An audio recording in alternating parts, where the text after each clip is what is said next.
आपण आजपासून NDA session जे आहे ते सुरुवात करतो. पहिली गोष्ट आहे तर याच्या आधी तुम्हाला एनडीएच्या बद्दल गेल्या लास्ट लेक्चर मध्ये थोडीफार चर्चा झाली होती, आठवत असणार आहे. ठीक आहे, एनडीए म्हणजे काय? National defence academy. ही परीक्षा कोण कंडक्ट करतं? यूपीएससी. यूपीएससी म्हणजे काय? कमिशन. परत एकदा युनियन पब्लिक सर्व्हिस कमिशन. ही यूपीएससी परीक्षा कंडक्ट करणार. ठीक आहे, ही परीक्षा जी आहे ही परीक्षामध्ये यूपीएससी जी आहे ती कॉन्स्टिट्यूशनल बॉडी. काय आहे? कॉन्स्टिट्यूशनल बॉडी म्हणजे संवैधानिक आहे. ते भारतीय संविधान माहित असेल पण इंडियन कॉन्स्टिट्यूशन. इंडियन कॉन्स्टिट्यूशन मध्ये यूपीएससी जे आहे ते आर्टिकल 315 315 मध्ये आहे. किती आहे? 315. म्हणजे ही कॉन्स्टिट्यूशनल बॉडी आहे. यूपीएससी जे आहे ही यूपीएससी ही परीक्षा कंडक्ट करते नॅशनल डिफेन्स अकॅडमी मध्ये. आपल्याला माहित आहे 3 दल आहेत भारताचे, नौदल, भूदल आणि हवाई दल. ठीक आहे, या तिन्हींचा जो चीफ कमांडर आहे ज्याला आपण सरसेनापती म्हणतो, हे जे आहेत ते महामहिम राष्ट्रपती. कोण आहेत? महामहिम राष्ट्रपती. सध्या देशाचे कोण आहेत महामहिम राष्ट्रपती? कोण आहेत? त्यांचं नाव काय? माननीय द्रौपदी मुर्मू. ठीक आहे, तर ह्या राष्ट्रपती. म्हणजे यूपीएससी काय करते? नॅशनल डिफेन्स अकॅडमी साठी परीक्षा कंडक्ट करते. या परीक्षेचं स्वरूप जे आहे आपल्याला 900 मार्क्स असणार आहे. रिटर्नची टेस्ट किती मार्काचे? 900 मार्काचे. आता हे लक्षात घ्या की ज्या वेळेस तुम्ही 900 मार्काचे रिटर्न टेस्ट देणार आहे त्याच्यामध्ये 2 सब्जेक्ट आहेत. एक आहे मॅथमॅटिक्स आणि दुसरा आहे जीएटी. मॅथमॅटिक्स आणि जीएटी. मॅथमॅटिक्स जो आहे तो 12वी म्हणजे ज्यावेळेस तुम्ही 12th ला, आता ही परीक्षा कधी देऊ शकता तुम्ही? तर ज्या वेळेस तुम्ही 11th पास होऊन 12th चा फॉर्म भरलेला असेल, 12वीचा 12th ज्या वर्षी तुम्ही 12th चा फॉर्म भरलेला आहे त्या वर्षी ही परीक्षा जी आहे त्या देण्यासाठी तुम्ही अपेअर झाले. म्हणजे या वर्षी 11वी वाले या परीक्षेसाठी अपेअर नाहीये. मग माझ्यासोबत बसलेले तुम्ही कदाचित 8वी 9वी 10वी 11वी याच्यापर्यंत किंवा काही जण 12वीला सुद्धा असू शकतील. लक्षात घ्या ही परीक्षा देण्यासाठी तुम्हाला सगळ्यात महत्त्वाचं आहे एज क्रायटेरिया. आता पुन्हा ज्यावेळेस आपण एकदा भेटू त्यावेळेस सविस्तररित्या एज क्रायटेरिया काय, तुमचं वेट किती असायला पाहिजे, तुमची हाईट किती असायला पाहिजे, तुम्हाला किती एज पर्यंत हे फॉर्म भरण्यासाठी म्हणजे ही एनडी परीक्षा तुम्हाला वयाच्या कितव्या वर्षापर्यंत देता येते याच्यावरती आपण सविस्तररित्या सिलेबस काय आहे याच्यावरती सगळ्यात व्यवस्थितरित्या पद्धतशीररित्या आपण बोलणार आहे. कारण सविस्तर आपल्याला 1 तास 2 तास लागतील चर्चा करायला की सिलेबस काय आहे, एज क्रायटेरिया काय होती. आज ढोबळमानाने समजावून घेऊया की 900 मार्कांच्या मध्ये 300 मार्क कशाला असणार आहे? मॅथमॅटिक्सला. म्हणजे तुमचा 9वी 10वी 11वी आणि 12वीचं हे मॅथमॅटिक्स जे आहे ते तुम्हाला चांगलं आलं पाहिजे. आता हे लक्षात ठेवा, चांगलं म्हणजे सर किती आलं पाहिजे. MST CET माहित आहे तुम्हाला, MST CET 12वी नंतर आहे. जेई माहित आहे, जेई ओके. तर ह्या MST CET कारण एनडीए जो देणार आहे हा केवळ सायन्स कॅटेगरी मधला स्टुडंट आहे का, नाहीये. आर्ट्स कॅटेगरी मध्ये सुद्धा हे लोक जे आहेत स्टुडंट ते सुद्धा ही परीक्षा देऊ शकतात की नाही, देऊ शकतात. कॉमर्स वाले देऊ शकतात का, देऊ शकतात. सायन्स वाले देऊ शकतात का, देऊ शकतात. याचा अर्थ काय की तिन्ही 12वीला असलेला आर्ट्स कॉमर्स आणि सायन्स या तिन्ही कॅटेगरी मध्ये असलेला व्यक्ती जो आहे ही परीक्षा देऊ शकतो. त्यामुळं मॅथमॅटिक्सची रेंज जी आहे ती रेंज कशी ठेवलेली आहे, सर्वसाधारण ठेवलेली आहे. म्हणजे एकदम हार्ड मॅथमॅटिक्स जे आहे जेई ऍडव्हान्स साठी वगैरे तेवढं मॅथमॅटिक्सची रेंज नसते. जो BA वाला, जो 12th ला आर्ट्स बॅकग्राऊंडचा किंवा कॉमर्स बॅकग्राऊंडचा जो स्टुडंट आहे त्यालाही ती गणित सुटली पाहिजे अशा पद्धतीचं मॅथमॅटिक्सची रचना असते.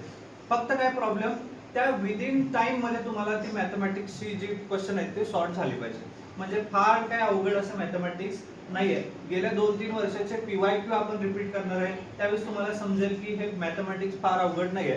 पण प्रॉब्लेम काय, आर्ट्स आणि कॉमर्स मधल्या मुलांना हेच माहित नाही की त्यांना ही परीक्षा देता येऊ शकते.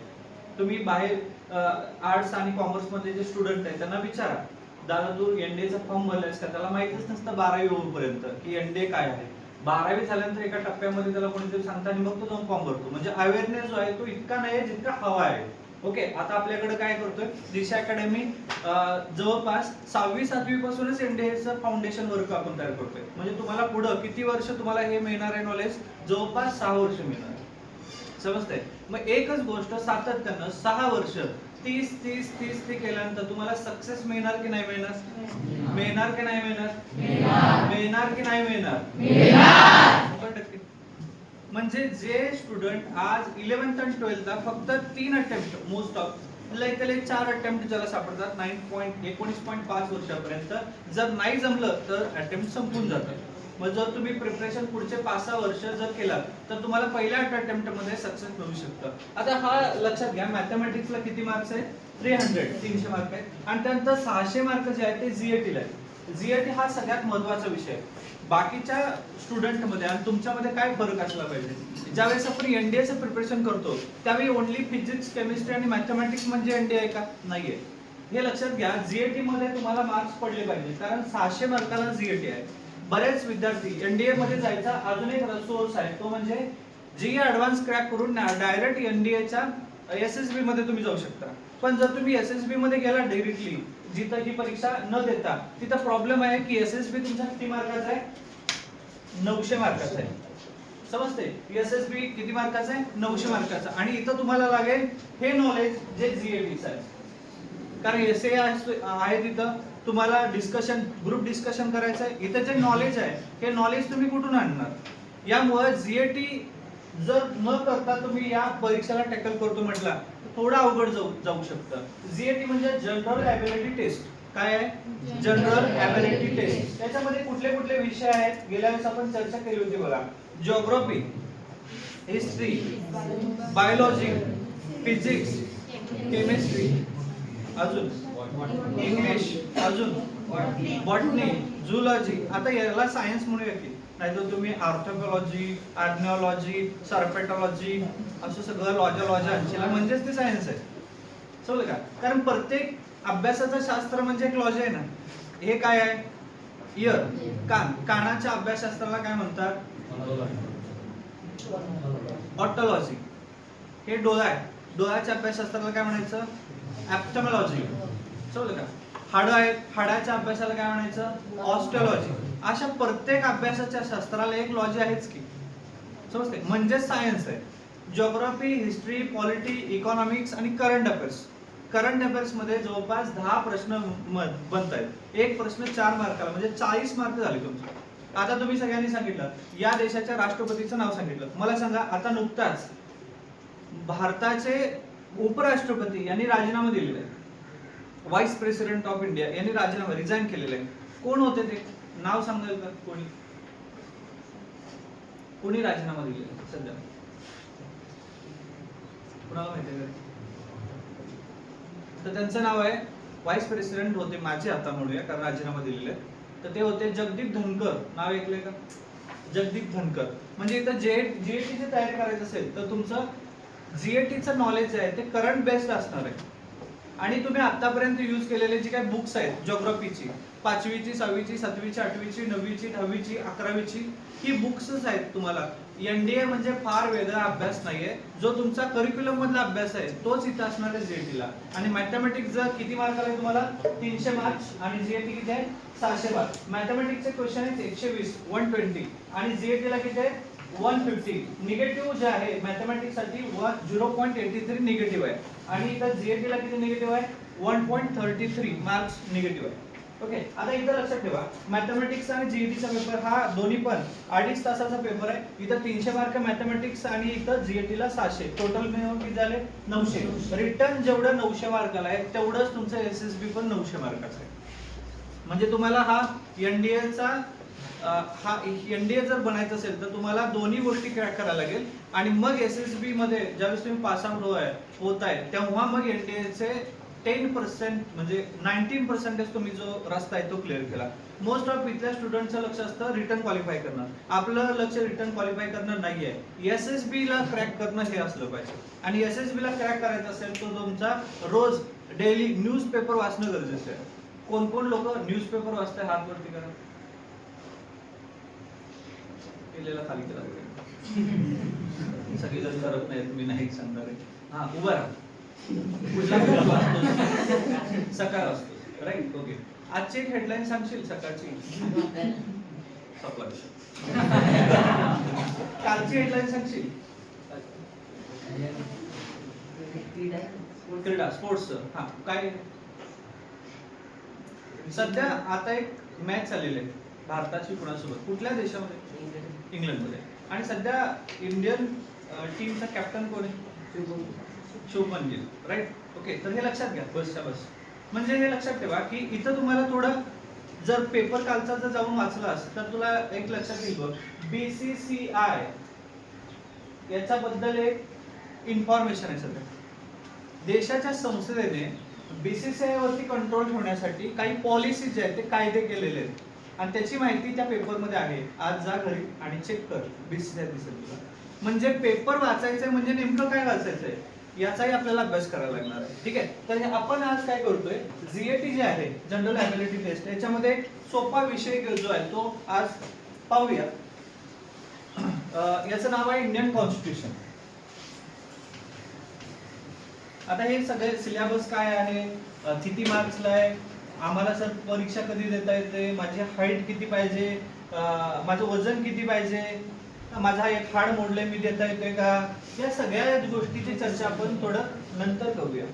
ठीक आहे, ओके. बऱ्याच जणांना असं प्रॉब्लेम आहे स्पोर्ट्स अकॅडमी, त्यामुळे सर माझा हात तुटले, माझं ऑपरेशन झाले, मला ही परीक्षा देता येते का, त्याच्यावरती डिटेल आपण एकदा बोलूया. आज सुरू करूया इंडियन कॉन्स्टिट्यूशन, भारतीय राज्यघटना, याला संविधान आपण म्हणतो. ओके, आता लक्षात ठेवा संविधान गेल्या वेळेस चर्चा आपण केली होती. संविधान म्हणजे असा देशाचा कायदा जो आहे, देशाचा कायदा आहे जे शासन म्हणजे गव्हर्नमेंट आणि लोक म्हणजे पीपल यांच्यामध्ये जो संबंध दर्शवतं ते पुस्तक म्हणजे काय? Indian constitution. कुणाच्यातला संबंध दर्शवला आहे? गव्हर्नमेंट आणि पीपल यांच्यामधलं जे कोरिलेशन आहे हे दर्शवणारं एक लिखित पुस्तक आहे, त्याला म्हणायचं इंडियन कॉन्स्टिट्यूशन. आता इंडियन कॉन्स्टिट्यूशनची गरज का पडली? तर पहिली गोष्ट आहे की भारतावरती कोणीतरी राज्य करत होतं. कोण राज्य करत होतं भारतावरती? ब्रिटिश लोक राज्य करायचे. आपण जर माहिती घेतली त्या भारतावरती आतापर्यंत अनेक जणांनी आक्रमण केलेले आहे. म्हणजे आपण जर इतिहास हिस्ट्री जर बघितला तर एशियन हिस्ट्री आणि मध्ययुगीन इतिहासामध्ये मुघल काळ आणि सल्तनत काळ ऐकलंय का? बाबर, औरंगजेब, अल्लाउद्दीन खिलजी वगैरे ऐकलेत ना? शहाजहान, अकबर, या सगळ्यांचा अभ्यास करायचा आहे. आणि तो डिटेल अभ्यास नाही, ऑब्जेक्टिव्ह अभ्यास करायचा आहे. म्हणजे आपल्याकडे हे लक्षात घ्या, इतिहासामध्ये 3 प्रकारचा इतिहास आपल्याला शिकायचा आहे. कुठला? प्राचीन इतिहास, मध्ययुगीन इतिहास आणि आधुनिक इतिहास. या 3 इतिहासामधून आपल्याला एक आयडिया येईल की भारतावरती अनेक लोकांनी राज्य केले आहे. आणि जर आपण भारताच्या बाहेरचे असणारे जे विदेशी सत्ता आहे याच्यामध्ये कोणी राज्य केलं असेल तर पहिलं आला तो पोर्तुगीज. कोण आला? पोर्तुगीज, पोर्तुगाल. Okay, Portugal. एक व्यक्ती होता बघा, वास्को दी गामा, ऐकले का तुम्ही? वास्को दी गामा. वास्को दी गामा जो आहे तो आला 23 मे 1498 ला. 23 मे 1498 म्हणजे 1500चा जवळजवळ येईल. 1500 या वर्षाला कुठं आला तो? इथं केरळामध्ये आला. कलिकत हे बंदर होतं. कुठलं बंदर आहे? कलिकत. कलिकत बंदरावरती आला. कोण आला? वास्को दी गामा. कोण आला? वास्को दी गामा. आपण असं म्हणतात की भारताचा शोध वास्को दी गामाने लावला. भारताचा शोध वास्को दी गामाला लावला. खरंच भारताचा शोध वास्को दी गामाने लावलाय का? नव्हता. भारताकडे येण्याचा जो मार्ग आहे तो बंद झाला होता, कारण 1453 मध्ये ऑटोमन तुर्क जे आहेत याने खुष्कीचा जो मार्ग आहे भारताकडे येण्याचा तो बंद केला होता. आणि त्यामुळं भारताचं व्यापार करायची गरज वाटत होती लोकांना, आणि म्हणून भारताचा शोध घेण्यासाठी निघालेले खलाशी होते. काही खलाशी इथपर्यंत पोहोचले, काही खलाशी जे आहेत ते दुसरीकडे गेले. त्यापैकी एक आहे कोलंबस. कोण आहे? कोलंबस. कोलंबस जो आहे तो भारताच्या साठी निघाला, पण तो दुसरीकडे पोहोचला आणि तो पोहोचला अमेरिकेमध्ये. आणि म्हणून अमेरिकेचा शोध कोणी लावला? कोलंबसने.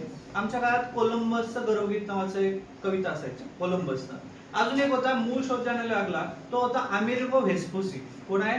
अमेरिको व्हेस्पुसी यानं सुद्धा अमेरिकेचा शोध लावलेला आहे. आता हे लक्षात ठेवा. मग यामध्ये करेक्ट जो आला तो वास्को दी गामा आलेला. कोण आला? वास्को दी गामा. म्हणजे पहिल्या देशामध्ये म्हणजे भारतावरती पहिलं युरोपियन साम्राज्य कोण आलं? हा पोर्तुगीज आला. त्यानंतर कोण आलं? डच लोक आली. कुठली आली? डच लोक. त्यानंतर आला इंग्रज. कोण आला? इंग्रज. आणि त्यानंतर आले फ्रेंच. कोण आले? फ्रेंच. या 4 सत्ता महत्वाच्या होत्या. बरं, हे सोडून अजून कोणी आलं होतं का? खूप आले. डॅनिश आले, स्पॅनिश आले, भरपूर लोक आली. इथं राज्य केली, इथं असणाऱ्या व्यवस्थेवरती कब्जा करायचा प्रयत्न केली, पण यांच्यासोबत त्यांचा संघर्ष झाला आणि ते दूर गेले. राहिले कोण? हे शेवटी हे 4 जण होते. याच्यासाठी ट्रिक्स लक्षात ठेवा. PDEF. काय म्हणायचंय? PDEF. पीडीएफ माहित आहे? ओके. PDEF. P फॉर कोण आहे? म्हणजे इथं पहिला कोण आला? पोर्तुगीज. D फॉर कोण आहे? E फॉर कोण आहे? आणि F फॉर कोण आहे? एनडीए तुम्हाला हा क्वेश्चन विचारतं की आता एनडीएची एक्झाम 2 लँग्वेज मध्ये असणार आहे. एक असणार आहे इंग्लिश आणि दुसरी असणार आहे हिंदी. समजते का? आपण मोस्ट ऑफ सेमी मध्ये कोण कोण आहेत हात वरती करतात? म्हणजे सेमीवाले ऑलमोस्ट मोस्ट स्टुडंट सेमीवाले. आता हे लक्षात घ्या, एनडीए मध्ये ज्यावेळी तुम्ही अभ्यास करताय त्यावेळेस एक गोष्ट कायम लक्षात ठेवा की जे समजून घ्यायचं आहे ते तुमच्या मातृभाषेतून समजून घ्या.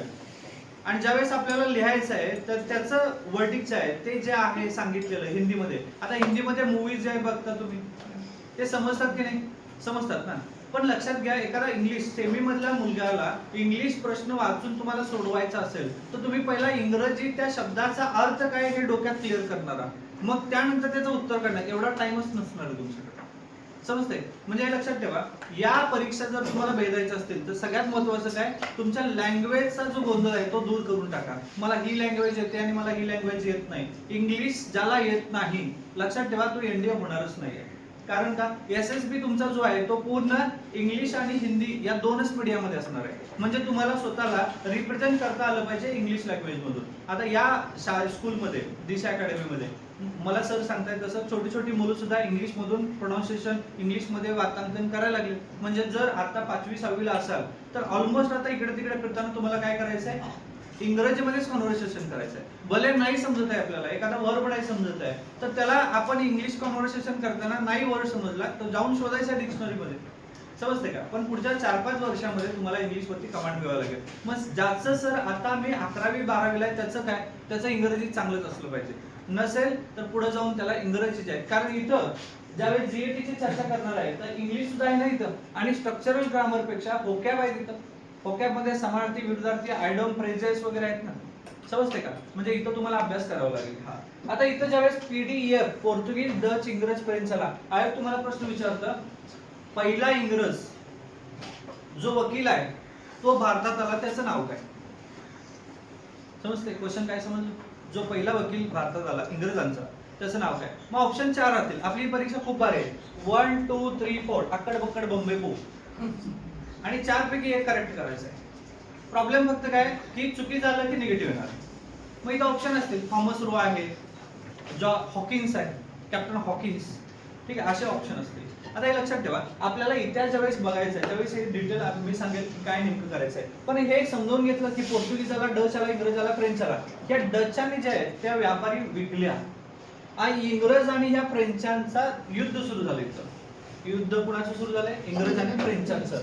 पोर्तुगीजांनी आपण भलं आपला गोवा भलं, इथं हे गोव्यामध्ये स्थिर आहे.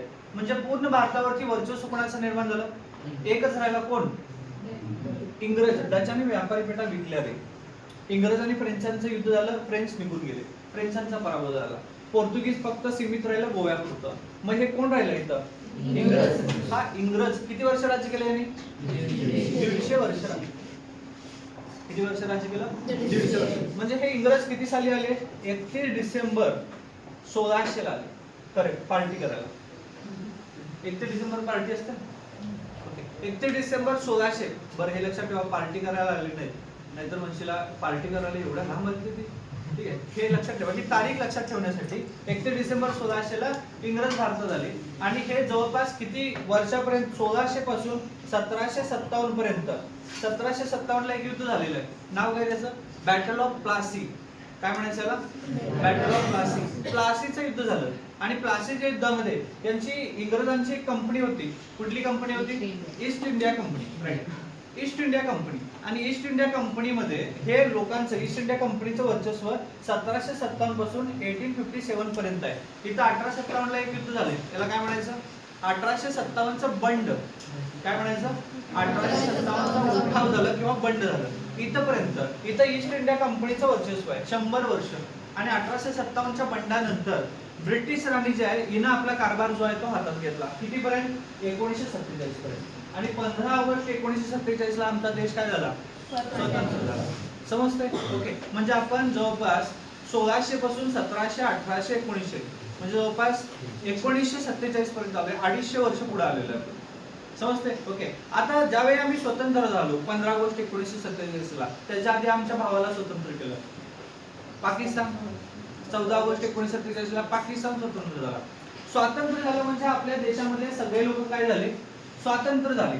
पण आमचा जो इतिहास आहे तो इतिहास असं सांगतो की तुमच्या कच्च्या दुव्यांच्या वरती जर काम केलं नाही तुम्ही, तर तुम्ही पारतंत्र्यात जाऊ शकता. आता कच्चे दुवे कुठले आहेत आपले? तर पहिली गोष्ट आहे की साल 1920 1920 मध्ये कुठली चळवळ भारतात सुरू होती? महात्मा गांधींनी सुरू केलेली.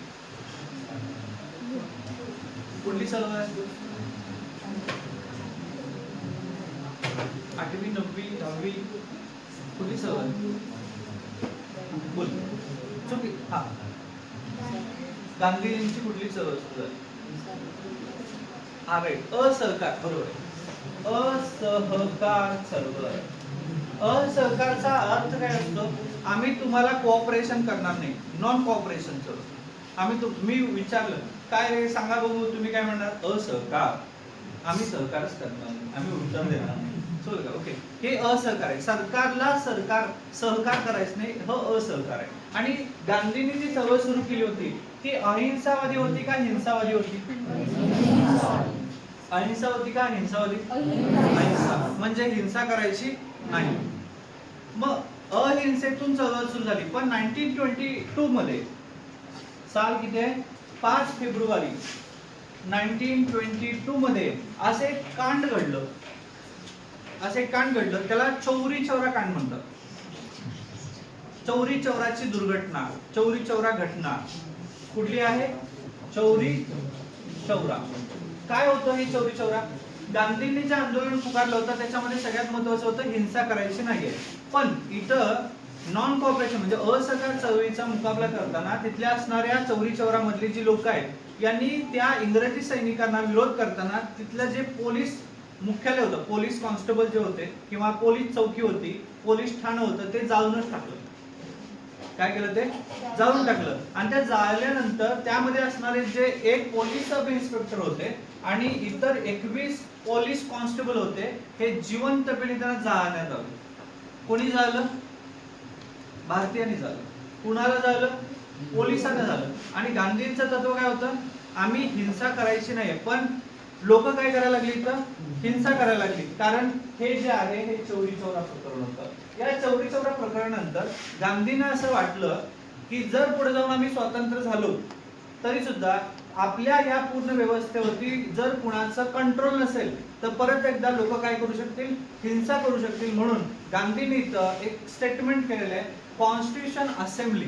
कुठला शब्द आहे? Constitution assembly. याला हिंदीमध्ये संविधान सभा असं म्हणतात. काय म्हणतात? संविधान सभा. या संविधान सभेची औपचारिक मागणी केली, फॉर्मल प्रपोजल मांडलं कॉन्स्टिट्यूशन असेंब्ली. कोणी मांडलं देशात पहिल्यांदा? गांधीजींनी मांडलं. का मांडलं समजलं? ओके. मग 1934 मध्ये इथले एक साम्यवादी कम्युनिस्ट माणूस होते, ते होते एम.एन. रॉय. कोण होते? एम.एन. रॉय. त्या एम.एन. रॉय यांनी कॉन्स्टिट्यूशन असेंब्ली असा शब्दप्रयोग मांडला. आणि मग पुढे जाऊ देशामध्ये घटना तयार करायची आणि ती घटना कोण तयार करणार याच्यामध्ये खूप सारा पाठपुरावा झाला आणि एक नाव समोर आलं. ते करणार होते या देशाची राज्यघटना. आणि ते नाव कोण आहे? डॉक्टर बाबासाहेब आंबेडकर. इथे येतात डॉक्टर बाबासाहेब आंबेडकर.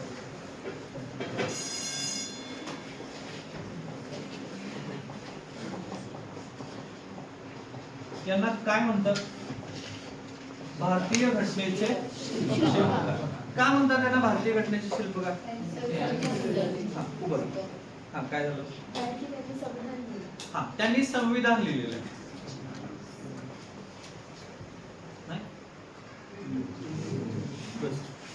त्यांनी संविधान लिहिलेलं नाही. मी काय म्हणते बघा व्यवस्थित. त्यांनी ड्राफ्टिंग कमिटीचं चेअरपर्सन म्हणून काम केलं आणि ड्राफ्टिंग कमिटीमध्ये काम केलं आणि तेही केवळ 6 महिने. कारण भारतीय राज्यघटनेला तयार करण्यासाठी किती वर्ष लागली होती? 2 वर्ष 11 महिने 18 दिवस लागले होते. म्हणजे जवळपास किती वर्ष? 3 वर्ष लागली होती. कॉन्स्टिट्यूशन लिहिण्यासाठी 3 वर्ष लागली. पण हे कॉन्स्टिट्यूशन जे आहे ह्याचं परीक्षण, ज्याला ड्राफ्टिंग म्हणायचं, ते ड्राफ्टिंग करण्यासाठी बाबासाहेबांना किती महिने लागले? केवळ 6 महिने. म्हणजे एक व्यवस्था 3 वर्षामध्ये जे काम करतं ते यांनी किती महिन्यात केलेलं आहे? 6 महिन्यामध्ये केलेलं आहे. आणि म्हणून बाबासाहेबांना भारतीय राज्यघटनेचे शिल्पकार असं म्हणतात. आता हिचा प्रश्न जो आहे, हिनं विचारलं की भारतीय राज्यघटना लिहिली बाबासाहेबांनी. लिहिली म्हणजे एक जो आता ही एक राज्यघटना आहे ही लिखित असायला पाहिजे असं कुणाला वाटलं असेल? कारण बऱ्याच देशांची राज्यघटना लिखित नाहीच आहे. जसं की ब्रिटन देश, ब्रिटनची राज्यघटना लिखित नाहीये. ब्रिटन मध्ये नाही येते, ती मौखिक आहे. राणी जे सांगेल तेच कायदे असतात तिथे. आपल्याची राज्यघटना लिखित आहे आणि लिखित असावं असं कुणाला वाटलं होतं? या भारताचे पहिले पंतप्रधान कोण आहेत?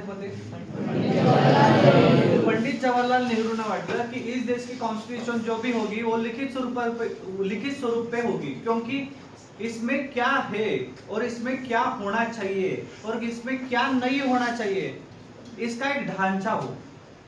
समजते? म्हणून जवाहरलाल नेहरूंनी सांगितलं की राज्यघटना लिखित पाहिजे. आणि हे लिखित लिहायचं काम म्हणजे सगळं ज्यावेळेस पूर्ण झालं त्यावेळेस भारताची राज्यघटना 2 लँग्वेज मध्ये लिहिली गेली. एक पहिली होती इंग्रजी आणि दुसरी होती हिंदी. हे इंग्रजी आणि हिंदी या 2 भाषेमध्ये कॉन्स्टिट्यूशन लिहिलं गेलं पेनाने. समजते का? जवळपास हे जे लिहिण्याचं काम आहे ते केलं प्रेम बिहारी नारायण रायजादा यांनी. नाव काय त्यांचं? प्रेम बिहारी रायजादा यांनी. आणि म्हणून ज्यावेळेस तुम्ही बघताय संविधान जे आहे ते संविधान जे आहे ते संविधानाचे एक एक पान आहे. ओके. संविधानाच्या प्रत्येक पान म्हणजे त्यांना असं सांगितलं की प्रेम बिहारी रायजादांना की आता फॉर एक्झाम्पल नेहरू आहेत, एखादं काम करायचं असेल तर तुम्ही पैसे घेणार की नाही? घेणार ना. पैसे घ्यायलाच पाहिजे कारण काम करायचं आहे. प्रेम बिहारी नारायण रायजादांना विचारलं नेहरूंनी की या कामासाठी तुम्ही किती पैसे घेणार? त्यावेळेस प्रेम बिहारी नारायण रायजादांनी सांगितलं की मी काही पैसे घेणार नाही, पण माझ्या कंडिशन्स आहेत. 2 कंडिशन आहे. पहिली कंडिशन काय आहे? तर पहिली गोष्ट ते म्हटलं की मी जे हे शिकलोय कॅलिग्राफी लिहिण्याचं काम हे मी माझ्या आजोबांच्याकडून शिकलोय, त्यामुळे या संविधानाच्या लास्ट पेजवर माझ्या आजोबाचं मी नाव घालेल. आणि दुसरी अट आहे प्रत्येक पानावरती माझं नाव घालेल. समजते का? ओके. म्हणजे 2 व्यक्ती अपॉइंट केले होते लिहिण्यासाठी. एक व्यक्ती असं म्हटलं की मला एवढी एवढी रक्कम पाहिजे, ते म्हटले की मला 20-22 हजार रुपये द्या त्या काळात 1947 मध्ये, म्हणजे जवळपास लोकपती आहे. पण हा माणूस काय म्हणतोय, मला पैसे नकोत, मला काय पाहिजे, दोन गोष्टी पाहिजे, मला आजचं नाव लिहायचं आहे आणि मी प्रत्येक पानावरती माझं नाव लिहिणार आहे. नेहरूंनी हे जे पॉलिसी आहे त्याच्या अटी स्वीकारल्या आणि त्यांनी सांगितलं तुम्ही लिहा संविधान. 6 महिन्यामध्ये जवळपास 303 असे पेन यूज झालेले आहेत. किती पेन यूज झालेले? 303. आणि 251 कागदांची म्हणजे 251 कागद मागवले गेले. हे जे संविधान लिहिलं गेलं, याला जे संविधानासाठी मागवलेले कागद हे कोल्हापुरातून मागवले होते. कुठून मागवलेले? कोल्हापुरात. म्हणून भारतीय संविधानामध्ये कोल्हापूरकरांचं योगदान खूप मोठं आहे. ते इचलकरंजी मधून मागवले होते. मँचेस्टर आहे महाराष्ट्राचं, समजलं का? आणि एक कागद जो होता तो जवळपास याचा निम्मा एवढा एक कागद होता असा याच्यावरती, कारण मूळ संविधान आहे. ओके, ते हाताने लिहिलं गेलं आणि याच्यावरती प्रत्येक पानावरती इथं खाली असं आपल्याला जमेल की कॅपिटल मध्ये असं प्रेम असं लिहिलेलं आहे बघा. प्रत्येक पानावर संविधानाच्या काय लिहिलेलं आहे? प्रेम असं लिहिलंय. हे प्रेम का लिहिलेलं आहे? प्रेम बिहारी नारायण रायजादा यांनी लिहिलेलं आहे ते, म्हणून त्यांनी ते तशी अट घातली होती. समजते का? ओके. आणि हे कॉन्स्टिट्यूशन तयार झालं. टोटल कॉन्स्टिट्यूशन 395 कलमांचं आहे. किती कलमांचं आहे? 395. 395 या कलमापर्यंत, म्हणजे इथे हे स्टॉप झालेलं आहे, लक्षात घ्या.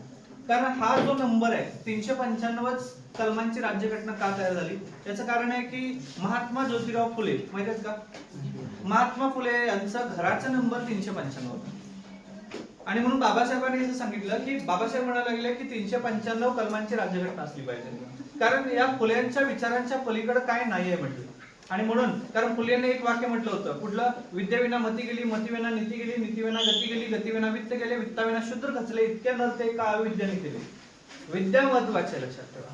आणि ही विद्या जे महात्मा फुलेंना इथं मुलींना शाळा ओपन केली मुलींच्यासाठी, भारतातील पहिली शाळा मुलींच्यासाठी ही कुठं ओपन झाली?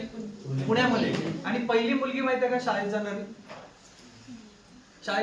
असं काही नव्हतं त्या काळात. दिशा अकॅडमी एनडीए सुरू करते, स्टेटस ठेवला आम्ही आणि पोरी आल्या, असं काही झालं नाही. मग पहिली मुलगी कोण आहे माहिती तुम्हाला? तिचं नाव आहे मुक्ता साळवे. कोण आहे? मुक्ता साळवे. ही पहिली मुलगी आहे. आणि हिला कसं आणलं गेलं तर लक्षात ठेवा, मुक्ता साळवे म्हणजे मुलींना शिक्षण देणं त्या काळातली सोय नव्हती, कारण त्यावेळेस काही ज्याला पण म्हणजे धर्माचा पगाडा होता, मुलींनी शिकायचं नाहीये, समजते. मग मुक्ता साळवेला एका ते तुम्ही हे बघितलं का, कोंबड्या वगैरे डालून ठेवतो, त्याला काय म्हणतात? खुराड.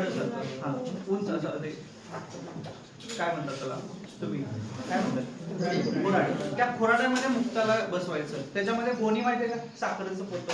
त्या गोणीमध्ये मुक्ताला बंद करायचं, वरून सगळ्या सुतळीनं तोंड दाबायचं, त्याच्यामध्ये बसवायचं आणि मग मुक्ता साळवेला घेऊन यायचे शाळेमध्ये. ते परत गोणी ओपन करायचे, परत शिकायचं, परत त्यात जाऊन बसायचं, परत तोंड बांधायचं आणि परत घेऊन घरा. म्हणजे हा पोत्यातनं प्रवास तुमचा ऍक्सेस 125 पर्यंत. हे कुणाची देण आहे? सावित्रीबाई फुले. कुणाची देण आहे? सावित्रीबाई फुले, ज्योतिबा फुले यांची देण आहे. जर त्या नसत्या कदाचित अजून किती वर्ष पुढे तुम्ही शिकला नसता. म्हणून आज एनडीएने तुम्हाला ही संधी दिली. पूर्वी एनडीए मध्ये नॅशनल डिफेन्स अकॅडमी मध्ये मुलींना प्रवेश नव्हता, पण काही 2014-15 नंतर मुलींच्यासाठी हे दरवाजे ओपन झाले. आता तुम्ही इथं येऊ शकताय. आणि जर मुली इथं आल्या आणि इथं जर स्टेबल झाल्या तर तुम्ही कदाचित जे काही कराल ते भारतातील पहिलेच व्हाल. आता तुम्ही बघितलं असेल, भारतातील आता जो 26 जानेवारीला प्रजासत्ताक दिन झाला बघा, 26 जानेवारी 2025 मध्ये जो रिपब्लिक डे झाला, या रिपब्लिक डे मध्ये ज्या काही मुलींनी तिथं नेतृत्व केलेलं आहे ते भारतातलं पहिलंच आहे. हा कितवा रिपब्लिक डे होता? तर 76 होता. कुठला होता? 76. आणि इतर जे गेस्ट होते, चीफ गेस्ट कोण होते? सुबियांतो. कोण आहे? सुबियांतो. नाव म्हणा. सुबियांतो. हे कोण आहेत? President of Indonesia. कोण आहेत ते? President of Indonesia. हे लक्षात ठेवा. ओके, आता इथे या परत एकदा. हे समजलं का? कॉन्स्टिट्यूशन म्हणजे बाबासाहेब आंबेडकरांना घटनेचे शिल्पकार असं का म्हणतात याचं कारण ते आहे. ड्राफ्टिंग कमिटीमध्ये 7 सदस्य होते. 7 पैकी बाबासाहेबांनी तिथं महत्वाचं काम केलेलं आहे, म्हणून याला बाबासाहेबांना घटनेचे शिल्पकार असं म्हणतात. पण एकूण घटना लिहिली किती जणांनी ते जरा बघूया.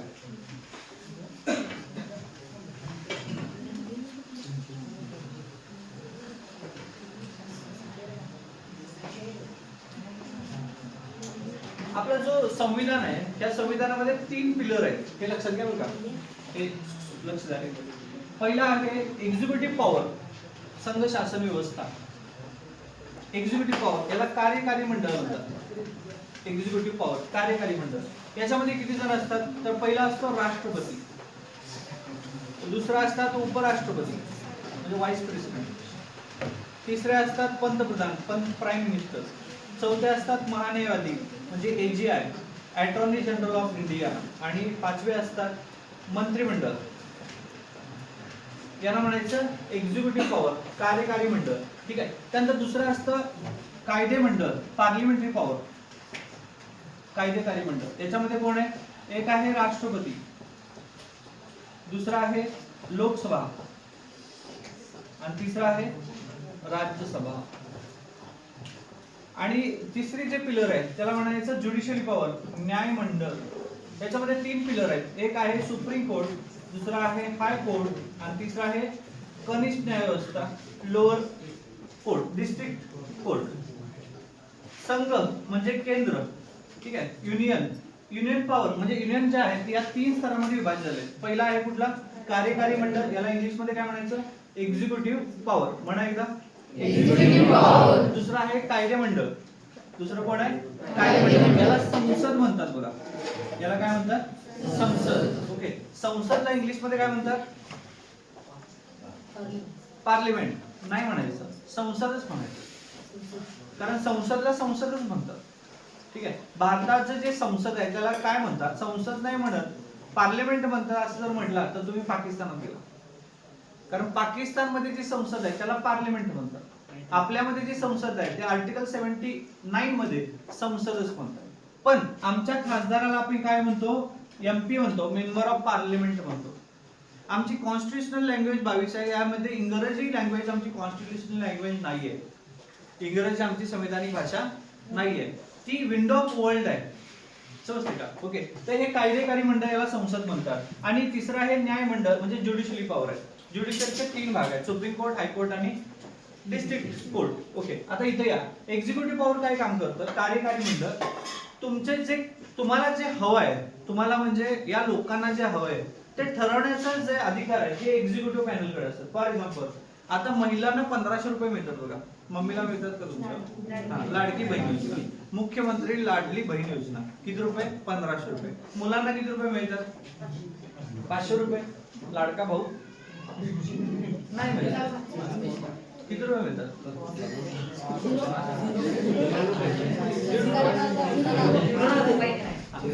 0 रुपये. ठीक आहे. ओके. आहे पॉलिसी लाडका भाऊ योजना आहे, पण त्याचा फायदा मिळत नाही आपल्याला, कारण त्या अटीमध्ये आपण बसत नाही. ठीक आहे. पण यांना डायरेक्ट काय मिळतात, 1500 रुपये मिळतात. तुम्हाला मिळतात 1500 रुपये, तुला मिळतात का, मिळत नाही.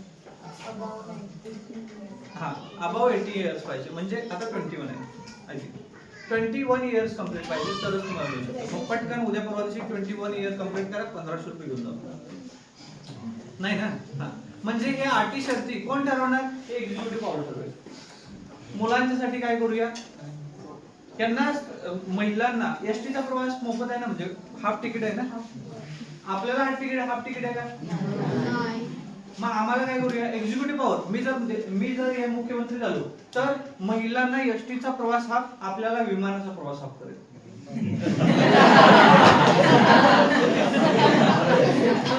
हे मस्त पैकी फिरतो तिकडे, आपण डायरेक्ट इंडोनेशिया, मलेशिया, कोलंबो. पण त्याच्यासाठी मी गोव्याला जाणार आहे. कोण चालले गोव्याला, जा तिथं.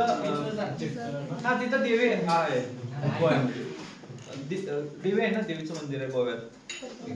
सिंधुदुर्गला जाताना देवी लागते, हा, पत्रा देवी. ठीक आहे. ओके, असू दे, चला, ठीक आहे. आता हे एक्झिक्युटिव्ह पॉवर म्हणजे हे ठरवेल व्यवस्थेला की काय पाहिजे. आता इथं बघा, राष्ट्रपती आहे, सगळ्यात मेन रोल कोण आहे, राष्ट्रपती. या देशाचा पहिला नागरिक कोण आहे, फर्स्ट पर्सन ऑफ इंडिया कोण आहे, राष्ट्रपती. समजते का, तो राष्ट्रपती, ते राष्ट्रपती का ती राष्ट्रपती, ती राष्ट्रपती, म्हणजे पुरुषांना व्हायचं नाही, तो राष्ट्रपती. म्हणजे स्त्रियाने व्हायचं नाही, ते राष्ट्रपती असतात. समजते का? ओके, हे लँग्वेज शिकून घ्या. म्हणून ते राष्ट्रपती असं म्हणतात, कारण ज्यावेळेस एखादं जेंडर क्लिअर होत नाही त्यावेळेस ते म्हणायचं. समजतंय? ते मुख्यमंत्री, ते पंतप्रधान, तो पंतप्रधान. ओके, ठीक आहे. तर हे राष्ट्रपती, हे राष्ट्रपती इंडियाचे फर्स्ट पर्सन आहे. समजते? ओके. आता दुसरं उपराष्ट्रपती, व्हाईस प्रेसिडेंट सध्या रिक्त आहे, यांनी राजीनामा दिला. व्हाईस प्रेसिडेंट ऑफ इंडिया कोण होते? जगदीप धनकर साहेब. कोण होते? जगदीप धनकर. आता क्वेश्चन काय येईल बघा एनडीए वाल्यांनो, इंडिया फर्स्ट प्रेसिडेंट कोण आहे? जवाहरलाल नेहरू. समजते? कोण म्हटलं? आता कोण उत्तर बरोबर दिलं? तू दिलंस ना? तू दिलंस? कोण दिलं? ते ह्याचं दाखवते बोट. तुम्ही तुझ्या मांडीवर बसलाय काय? हे लक्ष द्या. कोण आहे तरी प्रेसिडेंट, फर्स्ट प्रेसिडेंट इंडियाचे? पंडित जवाहरलाल नेहरू. कानाखाली मारून घ्या पटकन पटकन. 1 2 3. प्रेसिडेंट सांगितलंय मी, पीएम नाही सांगितलं. डॉक्टर अब्दुल कलाम. उभा राहा, काय वाजवा. हे तर चुकीचं आहे.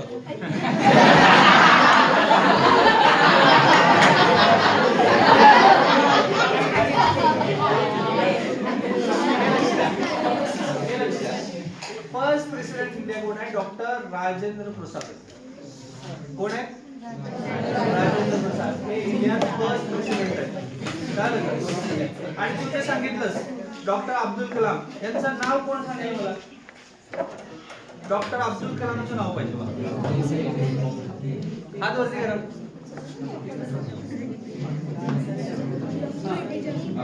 Doctor APJ Abdul Kalam. हा बोल बोल. हा बोल. हा अब्दुल जलील कलाम.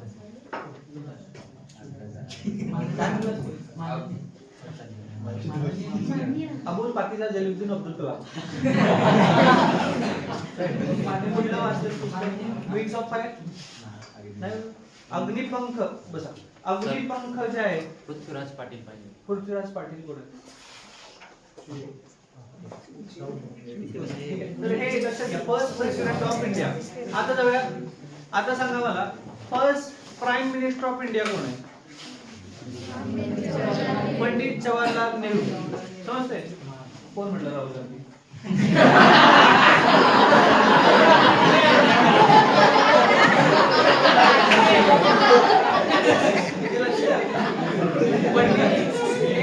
पंडित जवाहरलाल नेहरू हे भारताचे पहिले पंतप्रधान आहेत. ओके, आता माझा प्रश्न बघा, भारताचे पहिले व्हाईस प्रेसिडेंट कोण आहेत? उपराष्ट्रपती. उपराष्ट्रपती. हा बोल. हा बोल. ती पाहिजे. ती आहे. ती म्हटली काय म्हटली? एकनाथ शिंदे.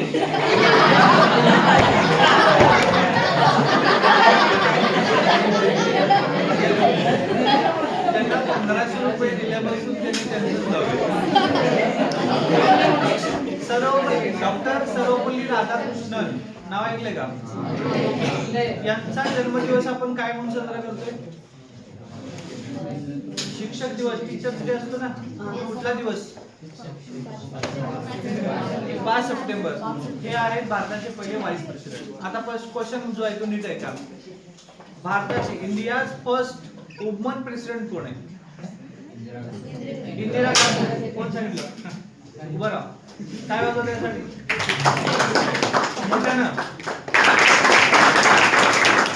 चुकीचं आहे ते.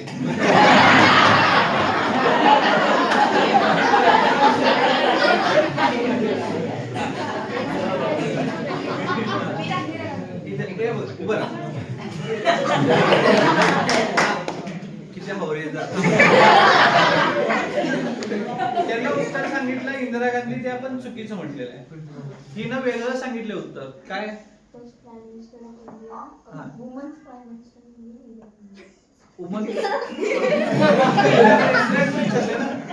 फर्स्ट इंडिया वुमन कोण? बस तिनं काय केलं, आयोगाचं क्वेश्चन आयोगाने विचारलं फर्स्ट वुमन प्रेसिडेंट, तिनं आयोगाचा प्रश्न फोडला. आपल्याला जे माहित आहे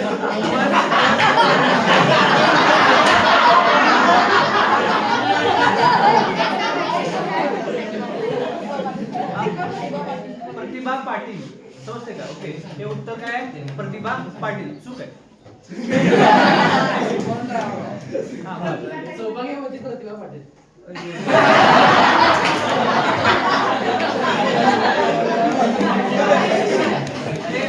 याला हे जे आहेत ना पद, पंतप्रधान, राष्ट्रपती, उपराष्ट्रपती, यांना ऑर्डर ऑफ प्रेसिडेन्स आहे, अग्रक्रम तालिका आहे.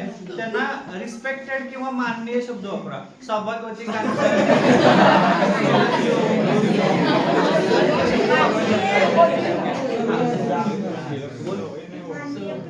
माननीय प्रतिभा पाटील, समजते का? ओके, माननीय किंवा मिस्टर प्रेसिडेंट किंवा मिसेस प्रेसिडेंट वापरा.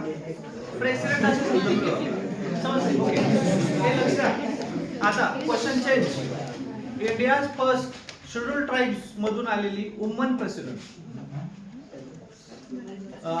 आदिवासी विभागातून झालेल्या भारताच्या राष्ट्रपती, पहिल्या राष्ट्रपती. चूक. द्रौपदी मुर्मू तुमच्या आजी नाही.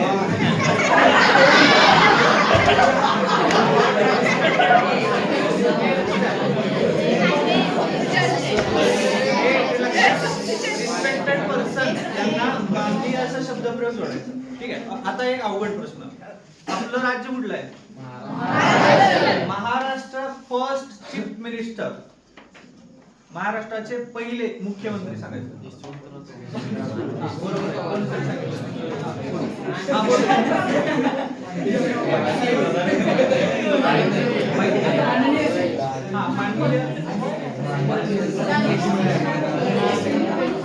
पहिली गोष्ट, ह्यो असं म्हणालय असं जर सांगितलं तर तुमचा उचित सत्कार होईल. जे सांगायचंय चुकीचं असं ना, अभिमानानं सांगायचं, काय प्रॉब्लेम नाही. पण तो असं सांगायला म्हटलं, लक्षात ठेवायचं, मग सत्कार होणार. ठीक आहे. हा, कोण आहे सांगणार? महाराष्ट्राचे पहिले चीफ मिनिस्टर. हा, यशवंतराव चव्हाण. बरोबर. असं याचंही झालंय.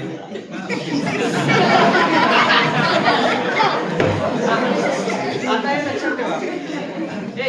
टेन्शन घेऊ नका. पुढे जाऊन जेवढे पंतप्रधान आहेत ते सगळे तोंडपाठ होतील तुम्हाला. पुढे जाऊन काही दिवसानंतर सगळे पंतप्रधान तोंडपाठ होतील तुम्हाला, याची खात्री देतो. तुम्ही पट बोलाल. भारताचे पहिले पंतप्रधान पंडित जवाहरलाल नेहरू, दुसरे पंतप्रधान गुलजारीलाल नंदा, तिसरे पंतप्रधान लाल बहादूर शास्त्री, चौथे पंतप्रधान गुलजारीलाल नंदा, पाचवे पंतप्रधान कोण? इंदिरा गांधी, त्यानंतर पंतप्रधान मोरारजी देसाई. असे सगळे पट आताच्या पंतप्रधानापर्यंत उभा राहिले. आताचे पंतप्रधान कोण? शाबास. बस टाळ्या. आता खरोखर टाळ्या. हा प्रश्न खूप अवघड होता. कुणालाच न येणारा प्रश्न त्याने सोडवला.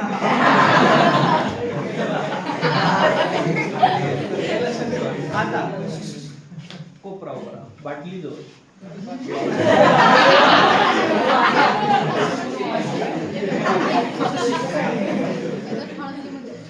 सध्या महाराष्ट्र राज्याचे चीफ मिनिस्टर कोण? हे सांगायचं नाही. कोण आहे?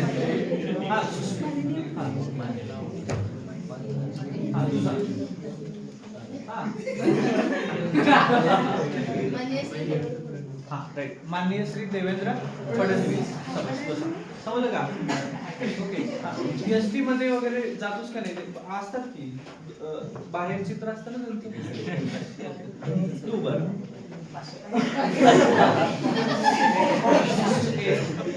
म्हटल्यानंतर की काय करतो?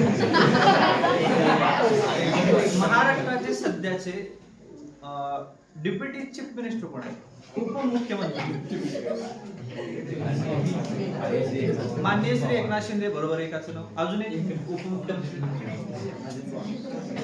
हा, कोण सांगितलं? बरोबर. कोण सांगितलं? उभं राहा उभं राहा उभं राहा. ओके. याच्यासाठी क्लॅप होऊन जाऊ द्या. का क्लॅप केले माहिती? लग्न नसताना जेवायची लिमिटेशन.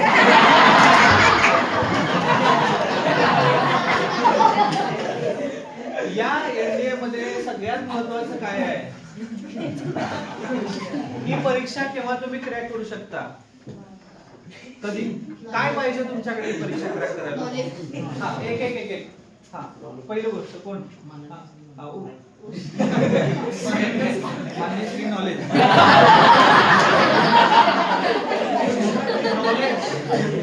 नॉलेज पहिली गोष्ट नॉलेज असलं पाहिजे. बरोबर. बस अजून काय पाहिजे?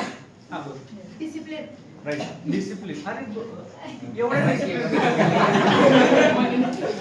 तुम्हाला म्हटलं तर डिसिप्लिन म्हटलं मी खाली बस सांगितलंच नाही. सो तुझ्याकडून ते डिसिप्लिन नाही तुला पाहिजे. सगळ्यात महत्त्वाचं डिसिप्लिन पाहिजे. विदाउट डिसिप्लिन तुम्ही परीक्षा क्रॅक नाही करू शकणार. त्यामुळे इथून पुढे आपण एनडीए होणार आहोत. आरशासमोर जावा, स्वतःला उभं करा आणि विचारा तू एनडीए होऊ शकतोस का? आतून आवाज येईल यस वाय नॉट. नाहीतर आतून आवाज पण येऊ शकतो तू.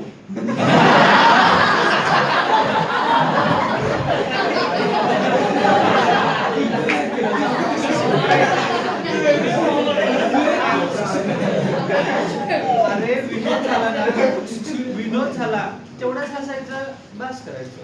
विनोद होऊन 1 मिनिट जातं. विनोद होऊन गेलेला आहे. नॉलेज पाहिजे, डिसिप्लिन पाहिजे. अजून काय पाहिजे? एनडीए अधिकारी होण्यासाठी काय अजून काय पाहिजे? हा बोल. स्टेज डेअरिंग पाहिजे. कितवीला आहेस? 9वीला आहेस? 10वीला आहेस? हो ठीक आहे. तुझ्याकडे आहे का? इकडे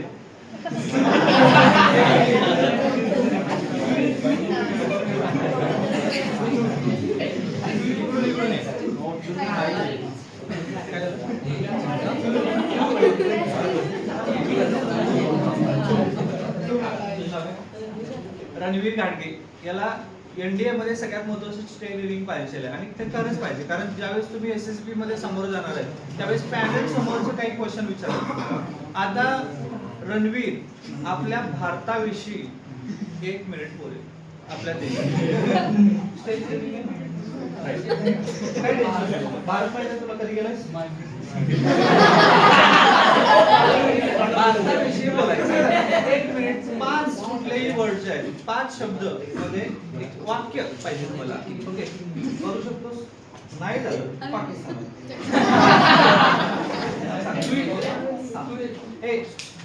आता तुम्ही सांगायचं नाही. जो सांगणार आहे तिथे यायचं आणि 10 शब्द सांगायचे. बोल भारताविषयी बोल.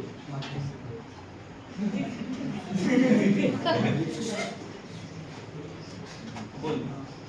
तुला देशाविषयी बोलता येईल. येऊ काय बोल.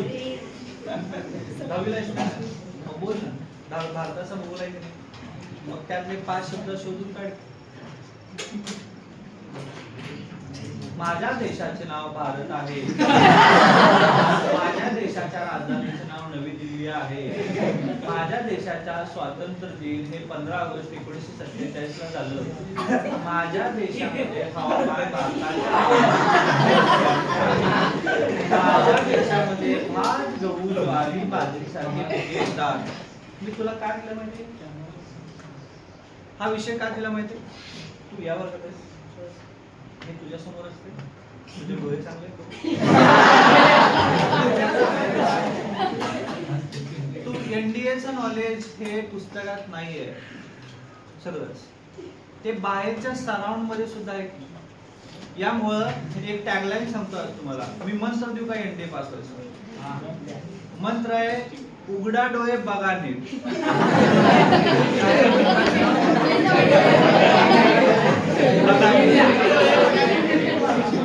उघडा डोळे बघा नीट या तंत्रात नियमाचा जर उपयोग केला तर तुम्ही 100% अधिकारी होणार. मी तुला याच्यासाठी दिलं होतं की जर तू पॅनल मध्ये असतास इंटरव्ह्यूच्या आणि तू समोर बसलेला आहेस आणि इकडे समोर आहे, मी तुला विचारलं होतं या भिंतीला हा कलर आहे तर मागच्या भिंतीला कुठला कलर आहे.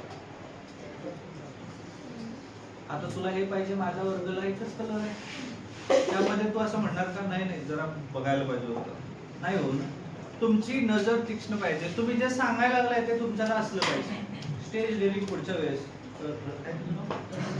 रणवीर सिंग तर रणवीर सिंग लक्षात ठेवा, पुढच्या वेळेस येईल त्यावेळेस मी तुम्हाला एखादा विषय दिल्यानंतर निदान 3 शब्द तरी सांगणार का? शब्द आईच्या खरंच शपथ तुम्ही जे सांगितलं ते तुमच्यात पाहिजे, समजलं का? आणि हे जे सांगायला लागलोय म्हणजे मला बाकीचे विषय देता आले असते, पण तिथं भारत आहे ना, तर भारताविषयी तुम्हाला सांगा म्हटल्यानंतर आलं पाहिजे. नाही तर उगाच चिटकावले ना तिथं ते, समजलं का? नाही झालं तर मग सगळं चिटकावत बसायला पाहिजे. आणि मग असं लिहायला पाहिजे येथे तुंकू नये असं लिहिलेले लोकांना इथे तुंकलेलं असलं पाहिजे. बोर्ड चुकलाय की नाही, इथे तुंकू नये याचा इकडाचं बोर्ड पाहिजे, इकडे पहावे. इथं बोर्ड काय सूचना इथे तुंकू नये, पण कोण बघणार झाले, मग इथं बोर्ड लावायला पाहिजे, इकडे पहावे, मग इकडे बोर्ड आहे, इकडं पहावे. म्हणजे सूचनांचं पालन करणं गरजेचं आहे. तुमच्यामध्ये काय पाहिजे? कॉन्फिडन्स पाहिजे, स्टेज डेअरिंग पाहिजे, तुझ्याकडे कॉन्फिडन्स पाहिजे, अजून काय पाहिजे? विजडम पाहिजे. नुसतंच नॉलेज नाही, शांतपणाचं नॉलेज पाहिजे. म्हणजे तुमच्याला आता भारताचा भूगोल आहे परीक्षेला, सिलेबस मध्ये तो आहे, पण सांगताना तुम्हाला जर 5 शब्द सुद्धा सांगता येत नाही. अंतराळात गेलेला पहिला माणूस माहिती आहे का भारताचा?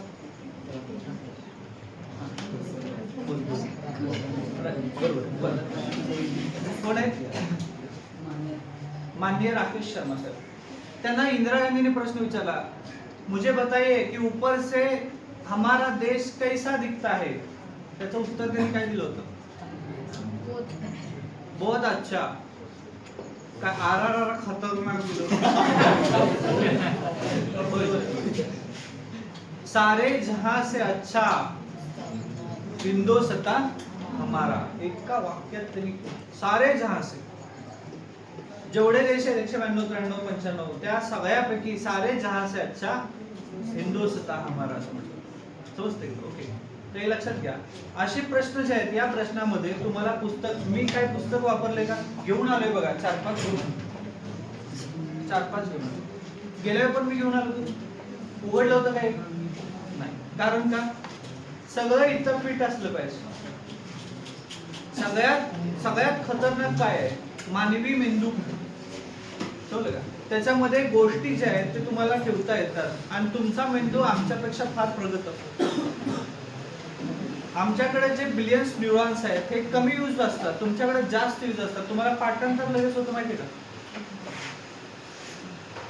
समजते? एकदा बसा आणि पाठांतरला घ्या, लगेच पाठांतर होतं, फक्त झोप नाही आली पाहिजे. मग डिसिप्लिन महत्वाचं. किती वाजता उठतो? 5 वाजता. समजते का? हा, उठतच नाही. डिसिप्लिन.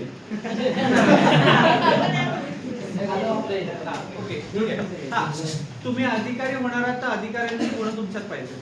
समजलं? विजडम पाहिजे, डिसिप्लिन पाहिजे, कॉन्फिडन्स पाहिजे, स्टेज डेअरिंग पाहिजे आणि सतत काम करण्याची क्षमता पाहिजे. स्मार्ट वर्क असायला पाहिजे. अजून काय पाहिजे? हा, बोल. कम्युनिकेशन स्किल पाहिजे. समजते का? कम्युनिकेशन स्किल पाहिजे. कारण SSB तुम्हाला क्रॅक करायचं असेल तर तुम्हाला त्या पॅनल सोबत कम्युनिकेशन होता आलं पाहिजे. एखादा विषय दिल्यानंतर तुम्हाला ते सांगता आलं पाहिजे. चला, पावसाबद्दल बोला. बोलू शकतो? पाऊस बाहेर मला शिकायचे पाऊस हे असले शब्द, कारण निबंध एसे आहे ना तुम्हाला SSB मध्ये, SSB सांगायला पाहिजे. सो तुम्हाला एसे जर करायचं असेल तर तुम्हाला प्रत्येक गोष्टीबद्दल काही ना काहीतरी बोलता आलं पाहिजे. समजते का? ओके, तर हे एवढ्या गोष्टी स्किल लागतील तुम्हाला NDA साठी. आणि सिलेबस महत्वाचे, सिलेबस कव्हर केला पाहिजे. सो या सगळ्यामध्ये ज्याचं मॅथमॅटिक्स पक्का आहे त्याची शाश्वती जास्त आहे की तुम्ही पास होऊ शकता. कुणाचं मॅथमॅटिक्स?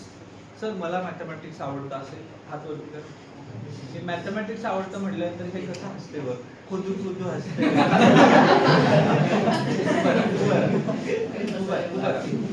मॅथमॅटिक्स आवडत नाही तुला? उभं राहा. कितवीला आहे? 9वीला आहे. मॅथमॅटिक्स आवडत नाही. खरं सांग. मी शिवाय देत नाही. खरं आवडत नाही तुला. कमजोर आहे की नाही तुझं मॅथमॅटिक्स? काय करायला पाहिजे? प्रॅक्टिस करणार का? 9वी 10वी 11वी 3 वर्ष आहे. 3 वर्षामध्ये जर चांगली प्रॅक्टिस केलंस तर 100% मॅथ्स क्लिअर होऊ शकतो. ओके. ज्याला मॅथमॅटिक्स येत नाही त्यांनी लक्षात ठेवा, प्रॅक्टिस. सर करायचं काय आहे? तुम्ही ज्या इयत्तेत आहात त्या इयत्तेतली गणित फास्ट कॅल्क्युलेशन जमली पाहिजे, शॉर्ट मध्ये जमली पाहिजे. काय या सगळ्या परीक्षेचा एकच गोंधळ आहे, टाइम. मला गणित येते सर, पण घरी आल्यावर. म्हणजे हे सगळ्यात महत्वाचं आहे. या सगळ्या ऑल कॉम्पिटिटिव्ह एक्झाम मध्ये असं नसतं की मला क्वेश्चन येत नाही, येतो पण तो विदिन टाइम मध्ये येत नाही. कारण तुम्हाला किती टाइम आहे? एका परीक्षेला 2.5 तास आहे. समजते का? सो तुम्हाला टाइम मॅनेजमेंट असलं पाहिजे. इंग्लिश कम्युनिकेशन स्किल पाहिजे. तुम्हाला इंग्लिश मधून व्यक्त व्हायला पाहिजे. इथनं पुढं तू उभा राहा, डिसिप्लिन वाला. तुझा मित्र कोण आहे? जरा जवळचा मित्र. ते तिकडे बघितलं, त्याला लाज वाटली तुला मित्र. तुझं नाव काय? विश्वजित. तुझं नाव? श्रवण. विश्वजित. तुमच्या दोघांच्या मधलं इंग्रजी चांगलं कोण बोलू शकतं? मला माहित आहे तुम्ही स्ट्रॉंग पॉइंट आहे सा, तुम्ही इंग्लिश बोलू शकता दोघं जण. कारण काय माहितीये, कुणाचं काय चुकलं तर कुणाला काय कळणार.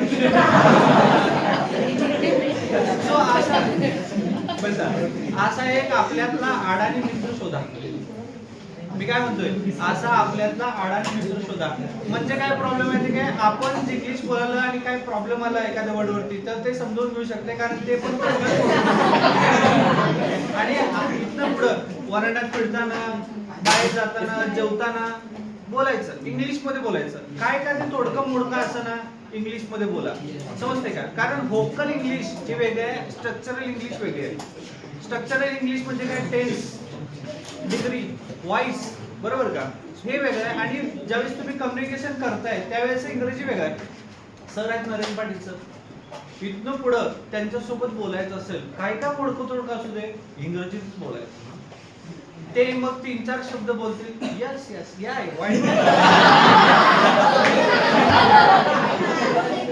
समजते का? सो इथून पुढं तुम्ही इंग्लिश मधून कम्युनिकेशन कराल. फक्त शोधा आपल्यातला एक अडाणी मित्र. आणि घरून कोण कोण अपडाऊन करतोय? घरातून अपडाऊन करतोय? ओके ठीक आहे. बरं, मम्मी किती वेळ शिकल्या? 12वी. तिच्यासोबत इंग्लिश कम्युनिकेशन करायचं. समजा इथनं गेल्या पहिला शपथ आहे माझी, जर केला नाही तर मी तिथं काही येऊ शकते. मला शपथ आहे घातल्या, गेल्या इंग्लिश बरोबर सोबत कम्युनिकेशन करायचं. कारण मम्मीला माहित असणार आहे की इंग्लिश बरोबर, समजलं? सो तिला प्राऊड होईल आणि मम्मी काय म्हणेल, आलं माझं गुणाचं बाळ ते. इंग्लिश मध्ये जर एखाद्याने तुम्हाला सांगितलं ना, तुला भारी इंग्लिश बोलतो, वरचा मेंदू सहन करतो, इंग्लिश भारी बोलतोय, मग दुसऱ्या दिवशी परत इंग्लिश. डिक्शनरी आहे ना तुमच्याकडे? कितीला आहे? 9वी डिक्शनरी आहे का? नाही घेऊ नको, शपथ आहे. घेतला 5-20 होशील. अजिबात बरं नवं. अरे लेटर पाठवलं काम तुला.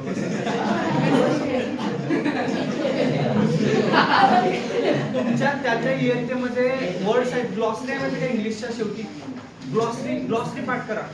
आणि सगळ्यात महत्वाचं पाठी आहे ती डिजिटल पाठी आली ना आता, किंवा अशी खरखर पाठी ती पाठी घ्यायचं आणि ग्लॉसरी लिहून काढायचं. कारण तुमचं स्पेलिंग मिस्टेक जे आहे, कारण इंग्लिश मध्ये तुम्हाला स्पेलिंग मिस्टेक येतं. सो इंग्लिश मधलं स्पेलिंग यायला पाहिजे तुम्हाला. समजते का? ओके. जर तुम्हाला थोडं स्किल आलं, इथं इंग्लिश पेपर येतो का? नाही. पुढच्या वेळेसपासून तो येईल याची शाश्वती देतो. आठवड्यातून एक पेपर इंग्लिश आला, रोज इंग्लिश पेपर वाचायला तेवढं कोण वाचतं? रोज एक पेपर यायचा आणि एक पेपर मधलं एवढीच हेडलाईन्स वाचायची. The union the union. हा ओके.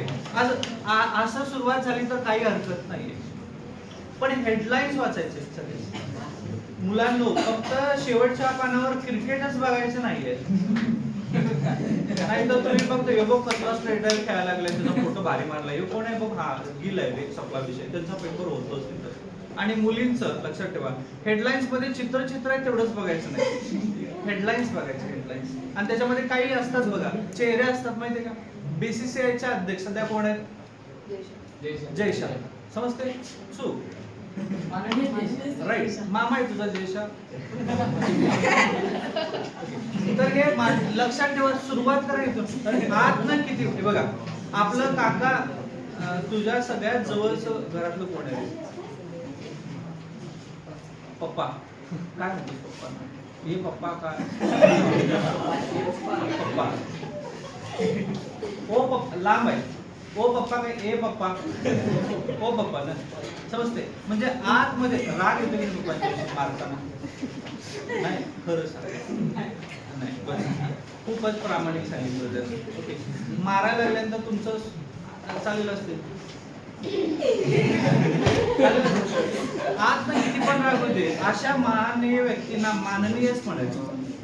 समजलं का? ओके. तर हे लक्षात ठेवा. इथून पुढं काही जर आता काका वगैरे करायला, माननीय काका पाणी देऊ का असला.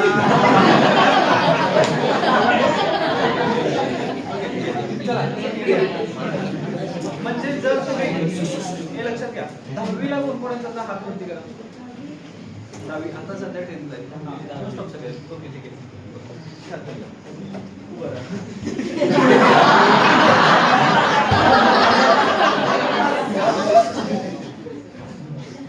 भारतामध्ये सध्या किती स्टेट आहे?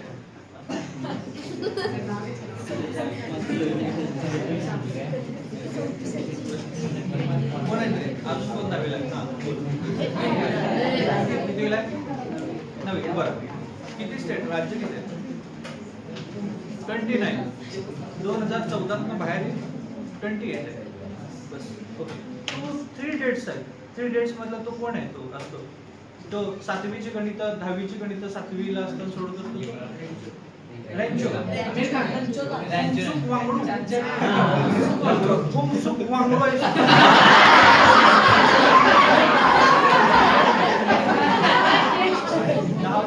जे आहे त्याचं उत्तर 9वी वाल्यांना सांगितले. म्हणून आम्ही एनडीएचा ग्रुप करताना काय केले, 9वी, 8वी, 9वी, 10वीचा केलेला आहे. कारण आपण एखादा मूवीज बघत असतो घरात. मूवीज बघताना आजीला वेगळा मूवी, पप्पा मम्मीला वेगळा मूवी, आणि आपण एकदा मूवी वेगळा असं बघतो का? एकाच विषयावरती लागलेला सगळेजण बघत असतो की. आणि ते आपलं लहान मूल जे घरात असतं ते पण बघत असतं. इंटरेस्ट येतो की नाही पिक्चर बघताना. सो इथं शिकताना पण आलं पाहिजे. सो आपण 2 ग्रुप केले, 5वी, 6वी, 7वी, 8वी, 9वी, 10वी.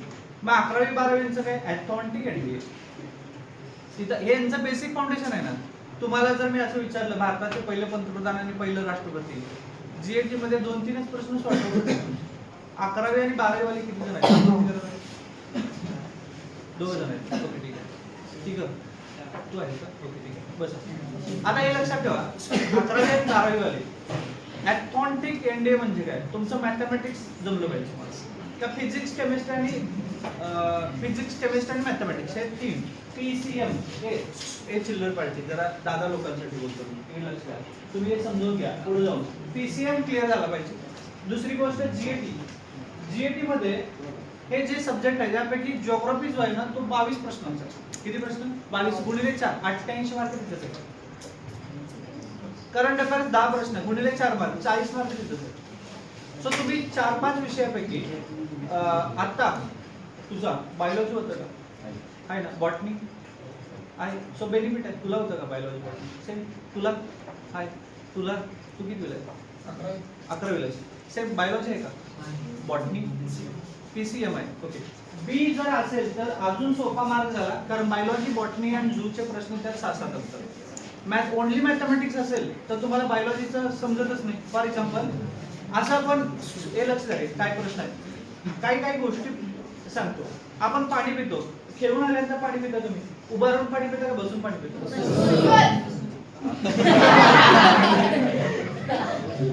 ओके. आता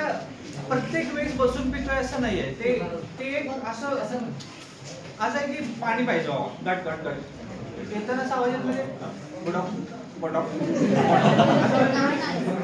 याचा अर्थ आहे मुखामध्ये ज्यावेळी ओरल कॅव्हिटी मध्ये एखादा घास येतो त्यावेळेस असं खाली जातो ना. माझा क्वेश्चन नीट आहे का, व्यवस्थित द्या. डायजेस्टिव्ह सिस्टीम शिकलेलं आहे, डायजेस्टिव्ह सिस्टीम शिकलेलं आहे का, डायजेस्टिव्ह सिस्टीम. ओके, पचन होतं. एक व्यक्ती आहे, इमॅजिन हा एक पर्सन आहे. या पर्सनला आपण काही गोष्टी ज्या आहेत तो लाडू खायला लागलाय, लाडू खाली जाणार आहे, समजते. ओके, खाली काय जाईल, एखादी गोष्ट खाली वर का जात नाही, ग्रॅव्हिटी, समजते. काय कारण काय, आता या माणसाला मी असं उरपाटा करू, वरती टाकतो, दोरी दिसते का, दिसतंय चांगले, तुला दिसायला का नाही,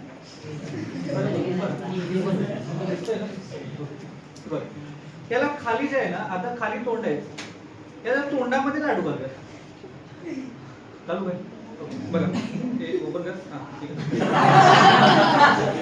आता यात सर्वण करावं आहे. आता लाडू कुठे जाणार, वर जाणार, पोटात पोटात जाणार. अरे वर जाणार का खाली जाणार, वर जाणार.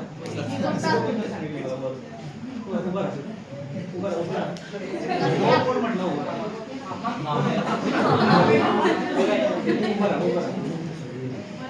त्याच्यासाठी टाळ्या वाजवा. तो तुमसूक वांगडो आहे.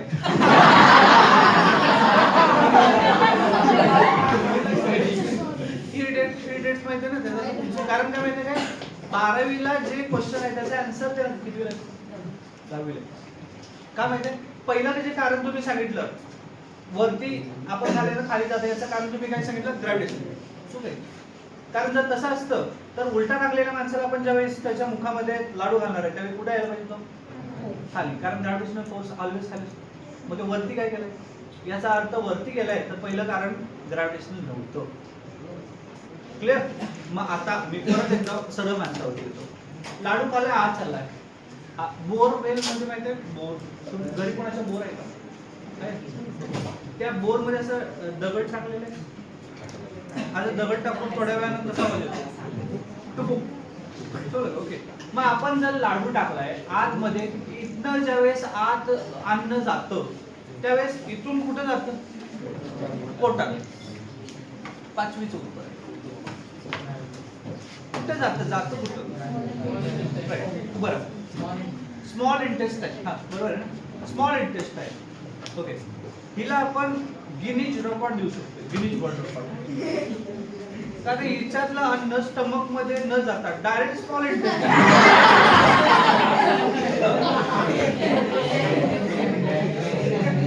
कुठे जातं, हा बोल,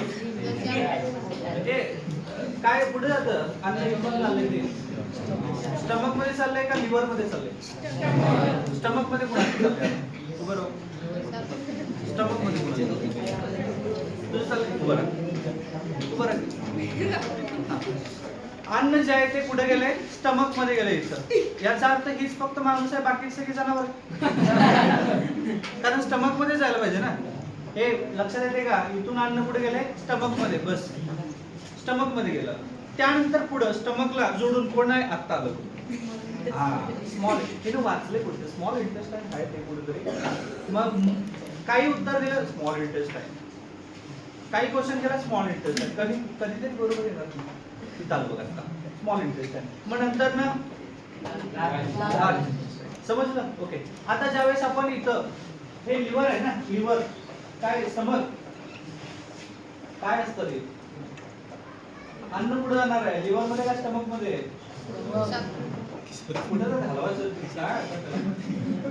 लिव्हर मध्ये जाणार आहे, स्टमक मध्ये, स्टमक मध्ये, समजते का. ओके, त्याला मराठीत काय म्हणतात, जठर का यकृत, जठर, जठर. याच्यामध्ये कोण कोण असतं माहितीये का, HCl असतं, हायड्रोक्लोरिक ऍसिड, पेप्सिन असतं, बरोबर आहे का रे, आणि लायपेज पण असतं. काय काय आलंय बघा, माहिती आहे जत्रेतलं काय काय आलंय बघा, HCl आले, पेप्सिन आले, लायपेज आले, राईट. मग याच्यामध्ये काहीतरी 1.5 लिटर एवढं याच्यामध्ये द्रव्य आहे लिक्विड फॉर्म मध्ये. किती लिटर आहे? 1.5 लिटर. मग वरून याच्यामध्ये ऑलरेडी काय लिक्विड फॉर्म आहे. वरून टाकलेला जो काही लाडू आहे आत गेल्यानंतर थोड्या वेळानं आपल्याला आवाज आला पाहिजे की नाही? यायला पाहिजे होता, पण येत नाही येतो का? कारण इथं मुखातून जे अन्न चाललेलं आहे ते सरळ असं जाईल का? सरळ नाही. मग कसं जाईल? वाकडं. उत्तर काय? ऑप्शन. मुखातून अन्न खाली जाताना कसं जाईल? ऑप्शन ए वाकडं, ऑप्शन 2 वाकडं तिकडं, ऑप्शन 3 अजून सरळ, आणि ऑप्शन 4 उलट सुलट.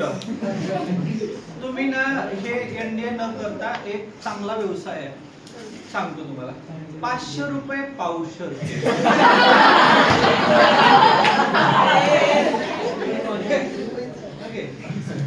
हे करू शकता. अरे हे ऑप्शन असले का? मग याला काहीतरी म्हणतात ना, याला म्हणतात पेरिस्टलायसिस. काय म्हणायचं? पेरिस्टलायसिस. पुढलं म्हणायचं काय? परत एकदा पेरिस्टलायसिस. याचा अर्थ झिगझॅग समजतं. या प्रोसेसला पेरिस्टलायसिस म्हणायचं. आणि हे याला हिंदीमध्ये म्हणतात क्रमाकुंचन. हिंदीमध्ये काय म्हणायचं? क्रमाकुंचन. समजते? ओके. तर हे काय आहे? स्टमक आहे. त्या स्टमक मध्ये अन्न आलं. आता जेवलाय का तुम्ही? जेवलाय ना? हा ठीक आहे. कोण सांगणार आहे बोला? हा तू. बरं काय खाल्लीस? सांगण्यासारखं नाही खाल्लीस का? मटन खाल्लीस का? श्रावण सुरू. भाजी भाकरी, राईट. भाजी खाल्ली, भाकरी खाल्ली, भात खाल्लीस का? नाही खाल्ली. भात नाही खाल्ली. भाजी भाजी काय खाल्ली? मेथी. अजून काय खाल्लीस का? नाही. ओके बस. ओके बघा रे काय झालं. भाजी खाल्ली तिनं. हे काय देणार आहे? भाजी कार्ब देणार आहे, प्रोटीन देणार आहे का फॅट देणार आहे? काय काय? सपना दीदी कोण आहे? जाऊ दे सपना दीदी जाऊ दे. हा हे लक्ष द्या. हे जे भाजी खाल्लेत यामधून प्रोटीन मिळाले, फॅट मिळाले का कार्ब मिळाले? प्रोटीन. समजलं? उभा राहा. काय बोलतो?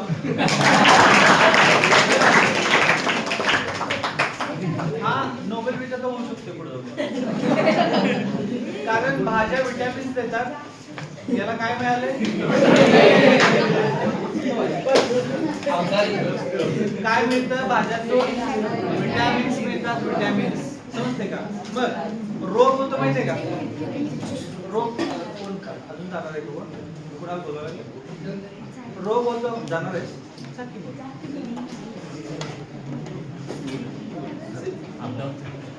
अपडाऊन करणारे चटका.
एक लक्ष द्या. रोग माहित आहेत का? माणसाला रोग होतं. कुठला रोग? कावीळ, हत्तीरोग, कर्करोग, डेंग्यू, कोरोना. आता रोग जे आहेत, हा बस रोग जे आहेत ना ते कशा कशामुळे होतात? बॅक्टेरियामुळे होतं, व्हायरसमुळे होतं, प्रोटोझोआमुळे होतं. ओके. फंगी जे आहे त्याच्यामुळे होऊ शकतात. वेगवेगळे टाइप्स आहेत. यापैकी विटॅमिनच्या अभावामुळे काय रोग होतात माहिती का? विटॅमिन ए माहिती आहे, विटॅमिन किती असतात? Vitamin A, vitamin B, vitamin C, vitamin D, vitamin E, vitamin K. कुठले? A B C D E F G कानाखाली दिल. A B C D E K एवढे विटॅमिन्स आहेत. आता विटॅमिन ए च्या अभावामुळे कुठला रोग होतो माहिती आहे? रातांधळेपणा. रातांधळेपणा माहिती आहे का? रात्रीच्या दिसत नाही. तुम्हाला सगळ्यांना एक रोग झालेला आहे, चिडचिडेपणा. माहिती आहे का? हा कशामुळे होतो माहिती आहे? विटॅमिन ए च्या अभावामुळे. मग विटॅमिन ए जे आहे ते जास्त जर पाहिजे असेल तर काय खायचं? विटॅमिन ए कशामध्ये मिळतं? कॅरॉट मध्ये मिळू शकतो, दुधामध्ये मिळू शकतो विटॅमिन सी. समजलं का? मग चिडचिडेपणा जो आहे तो कमी होऊ शकतो. कोणाला आहे का बघा असं चिडचिड, लगेच राग येतो, पण काय बोललं कानाखाली दिवस वाटतं, आत वाटतं, काय करू शकत नाही. तर हे लक्षात ठेवा. पैलवान लोक माहिती आहे ना गाजर खात असतात, कारण का? चिडचिडेपणा असतो. विटॅमिन ए च्या बी मुळे बेरी रोग होतो. कुठला रोग? बेरी. कोणीतरी असं असतं बघा, असं उभा राहिलं ना नुसतं असं असतं. कोण आहे?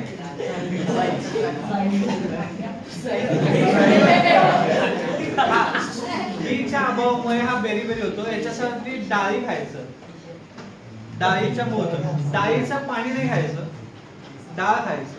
तूर डाळ, मूग डाळ, हरभरा डाळ, ही जी डाळ आहेत ना, डाळीमुळे आपल्याला विटॅमिन बी मिळतं. सी मुळे स्कर्वी रोग होतो. हिरड्यामधून दातामधून रक्त यायला लागलं माहितीये का? ओके. तर हे स्कर्वी रोग लक्षण आहे. ठीक आहे. काहींचे दात असे पिवळे पडलेले असतात बघा, काहींच्या दातातून मुखातून वास येतो. पाण्याची कमतरता असते. फ्लोरीनचा अभाव असतो. कायचा अभाव असतो? फ्लोरीन. पाण्यामधून 0.8 ppm ऑफ वॉटर फ्लोरीन मिळतं आपल्याला, ज्यामुळे मुखामधली जी घाण आहे ती जाऊ शकतं, किंवा पाण्यामुळे दात जे आहे तजेलदार दिसू शकतात. हे सी फॉर स्कर्वी रोग. कशामुळे प्राप्त होतो हा सी विटॅमिन? कशामुळे मिळतं? सगळे लिंबूवर्गीय फळ आहेत बघा, लिंबू पिऊन खाते का नाही? विटॅमिन सी असतं. लिंबूवर्गीय जेवढी फळ आहेत कुठले? मोसंबी, संत्री, अजून काय? लिंबू, पेरू, विटॅमिन सीच असतं त्याच्यामध्ये. समजलं का? द्राक्षे, विटॅमिन सी असतं. समजलं का? सो मोस्ट ऑफ फळांच्या मधून विटॅमिन सी असतो. तुम्हाला देतात का फळ? हा, ते खात चला. सफरचंद, विटॅमिन ए सगळ्यात जास्त मिळू शकतं त्यातून. ठीक आहे. केळीमधून सुद्धा विटॅमिन सी असू शकतं. चिकू त्याच्यामध्ये पण असू शकतं. डी विटॅमिन्स हे कशामुळे मिळतं? D vitamins. डी विटॅमिनच्या अभावामुळे रोग होतो. मुडदूस. कुठला रोग? मुडदूस. हाडं ठिसूळ होतात बघा, हाडं मोडणे वगैरे. ठीक आहे. तर हे डी विटॅमिन कशामुळे? डी विटॅमिन कशामुळे मिळतं माहिती? सनलाईट मुळे मिळतं. सकाळच्या वेळेला जर बाहेर राहून आपण थोडा अभ्यास केला करून, किंवा थोडं बाहेर येऊन बसलो, सनलाईट मुळे मिळू शकतं. किंवा शार्क लिव्हर आणि कॅट लिव्हर ऑइल, फिश मधलं ऑइल असतं ना, त्याच्यामुळे मिळू शकतं. हे विटॅमिन डी आहे. विटॅमिन ई जे आहे ना, ई विटॅमिनच्या पोळ्या सुद्धा असतात विटॅमिन डी. किंवा अनेक वनस्पती आहेत. शतावरी माहिती आहे तुम्हाला? वनस्पती शतावरी वगैरे, अशा सगळ्या वनस्पतीमधून हे विटॅमिन ए मिळू शकतं. विटॅमिन्स के आपल्या शरीरात तयार होतं. त्याच्यामुळे काय? आता समजा आपल्याला असं इथं काहीतरी सुई लावली आणि बाहेर काढली, रक्त येणार. असं रक्त आलं की बदा वाहतच राहणार का? क्लॉथिंग जमवणार. क्लॉथिंग जमवणार ना, म्हणजे रक्त गोठवणारा कोणीतरी आहे आपल्याला. कोण आहे तो? विटॅमिन के. जर विटॅमिन के नसता तर टाचणी टोचली की मरणार.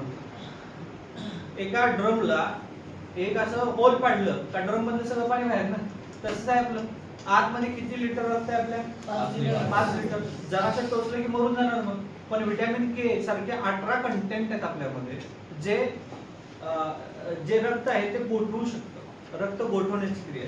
हे ज्या विटॅमिन्स आहेत, या विटॅमिनच्या अभावामुळे तुम्हाला रोग होतात. हे लक्षात ठेवा. याला काय म्हणायचं? मायक्रो एलिमेंट्स म्हणतात. काय म्हणायचं? Micro elements. हे मायक्रो एलिमेंट्स म्हणजे तुम्हाला जे रोग होतात मोस्ट ऑफ ते याच्यामुळे होतं. कसं तरी व्हायला असा एक रोग असतो माहिती का? कसं तरी व्हायला सर, कसं तरी व्हायला म्हणजे काय? बॉडीमध्ये पाण्याची कमतरता आहे. एका पाण्यामुळं फक्त पाणी नाही पिला तर माणसाला 10,000 प्रकारचे रोग होऊ शकतात. किती प्रकारचे? 10,000 प्रकारचे. मानवाला पाणी सगळ्यात जास्त माहिती आहे. तुझ्या अंगात पाणी लय आहे. होय, काय म्हणायचं? कारण मानवामध्ये पाणी जेवढं जास्त तेवढं मेटाबॉलिक रिॲक्शन जास्त असते, चांगली असते. समजलं का? आपल्या बॉडीमध्ये 60% पाणी, आपल्या मेंदूत किती टक्के पाणी? 82% पाणी. समजलं? रक्तामध्ये पाणी 55% पाणी. म्हणजे जेवढं पाणी जास्त तेवढी मेटाबॉलिक रिॲक्शन जास्त. मग तो दिवसभरामध्ये किती पाणी पितो? बरं, 1 लिटर. समजते का? 1 लिटर. आता याचं शरीर काय काय दंगा करायला लागले सांगतो तुम्हाला. हे बघा, 1 लिटर हे ओव्हरऑल पाणी प्यायला लागलंय. जे मूत्र आहे ते तयार होतं जवळपास 1 लिटर. समजले का? ओके. मूत्रामधून काय जाणार आहे? आपल्या बॉडी मधलं युरिक ऍसिड बाहेर जाणार आहे. ऍसिड, हार्पिकची बॉटल आहे का नाही? हार्पिकची बॉटल, त्याच्यामध्ये अमोनिया असतो बघा. शरीरामध्ये अमोनिया तयार होते. हे अमोनिया हाय पॉइझन असते, त्यामुळे या हाय पॉइझनचं लोअर पॉइझन म्हणजे युरिया तयार होतं. युरिया तयार केल्याशिवाय तुझ्या बॉडीतलं पॉइझन निघून जाणार नाही. पॉइझन निघून जायचं असेल तर पाणी पाहिजे, पण पाणी नाही आहे तुझ्या बॉडीला, त्यामुळे तो पॉइझन शरीरातच आहे. तुला कधी कधी असं गोलगोल फिरते सृष्टी, कारण तुझ्यामधलं युरिया बाहेरच जात नाही. तो युरिया बाहेर जायचा असेल तर पाणी इम्पॉर्टंट आहे. शरीरामध्ये पाणी जे आहे, पाणी इम्पॉर्टंट आहे, कारण 1 लिटर जवळपास 1 पासून 1.9 लिटर मानवी मूत्र तयार व्हायला लागले. समजलं का? हे नाहीये, आंदोलन करत असते. लाळ तयार व्हायला लागले. जवळजवळ लाळेसाठी 500 मिली एवढं पाणी पाहिजे दररोज. लाळ दिवसाला 1.5 लिटर लाळ तयार होते. तुझ्यात लाळ कमी तयार होते. लाळ तयार होत नाहीये याचा अर्थ आज जे वडा खायला लागले, वड्यामध्ये लाळ जे आहे अमायलेज आणतं. अमायलेज चावण करतं, चरण करायला लागेल. त्यामधले अमायलेज अँटीबॅक्टेरियल आहे, बॅक्टेरियाचा नाश करतं. ते थोडक्यात आपल्या बॉडीमधला पहिला कटाप्पा आहे अमायलेज. तुझ्यामध्ये ते कमी आहे. समजतं का? ओके. म्हणजे 1.5 लिटर काय तयार व्हायला? लाळ तयार व्हायला लागल्या. असे बॉडीमध्ये काय काय तयार व्हायला लागले? इंटेस्टाइनल ज्यूस तयार होतो 1 लिटर. समजलं का? ओके. त्यानंतर आपण HCl म्हटले, 500 मिली HCl आहे. पॅनक्रियाटिक ज्यूस आहे. समजलं का? बॉडीला मेटाबॉलिक रिॲक्शन साठी 1.5 लिटरची पाण्याची आवश्यकता आहे. म्हणजे ओव्हरऑल 5 लिटर पाणी गरजेचं आहे. आणि शरीर तुला किती द्यायला लागलास तू? 1 लिटर. यातलं जवळपास 700 मिली किंवा 500 मिली मूत्र तयार व्हायला लागले. उरलेल्या 300 मिली मध्ये अख्खा कारभार चालवायला लागले. केवढ्या डेंजरस विकारामध्ये चालवायचे. मध्ये येऊन भेट माझ्या संध्याकाळी. मी काय तुला औषध गोळ्या वगैरे लिहून देतो आणि 1 लाख रुपये फी तेवढी द्यायची मला. समजते का? मी काही डॉक्टर नाहीये, त्यामुळे काही गरज नाही. फक्त लक्षात ठेवा, एकच सूत्र, दिसेल तिथं पाणी प्या. आता बाटलीला हात लावशील, दिसेल तिथं पाणी प्यायचं. समजलं का? बॉडीमध्ये 5 लिटर प्लस पाणी गेलंच पाहिजे. 4 लिटर तर सरासरी. मुलींचं पाणी प्रमाणाचं प्रमाण खूप जास्त असतं. 1 बाटली भरून येतात, जाताना उधळत जातं. सगळ्यात महत्वाचं आहे. इथून पुढे शरीरामध्ये पाणी जास्त ठेवा. हे जे आहेत ते मायक्रो एलिमेंट्स आहेत आणि मॅक्रो एलिमेंट्स जे आहेत ते 3 आहेत: प्रोटीन, फॅट, कार्ब्स. पुढे आपण एक दिवशी भेटू त्यावेळेस या तिन्हींच्यावरती चर्चा करूया. ठीक आहे? ओके. ते एनडीए जो सिलेबस आहे ना, ते सिलेबस 11वी आणि 12वी साठी सांगतो. जर तुम्ही फोकस ठेवून जर केला mathematics, physics, chemistry with GAT, तर तुम्ही रिटर्न क्वालिफाय करणं फार मोठी गोष्ट नाहीये. ते करू शकता. माझ्याकडे काही पुस्तक आहेत जे स्वतःचं आहे.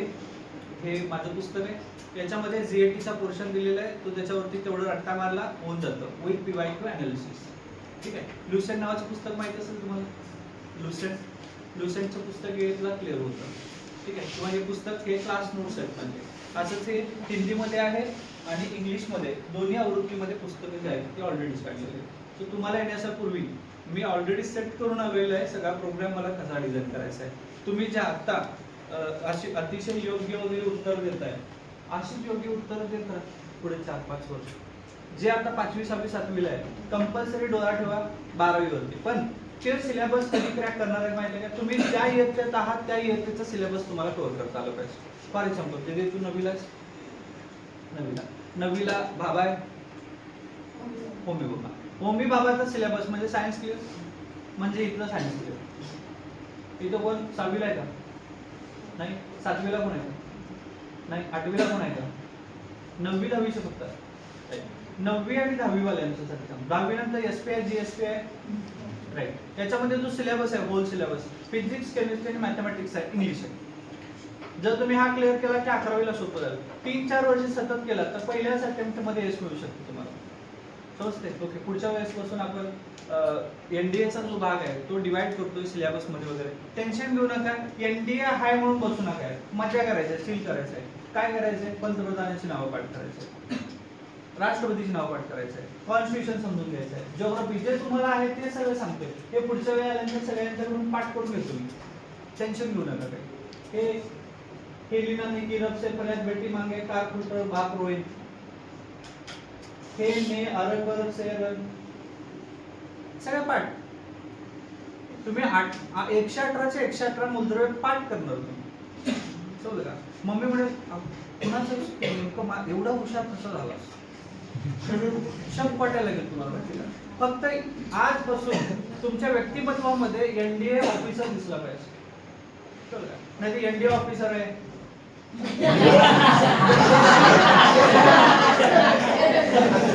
तुमच्यामध्ये पहिला गोष्ट एनडीए ऑफिसर.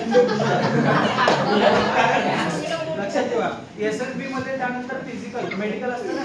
मेडिकल मध्ये तुमचे नखे वाढल्यापासून केसांची रचना कशी आहे इथपर्यंत सगळं चेक करू शकतो एनडीए बनण्यासाठी.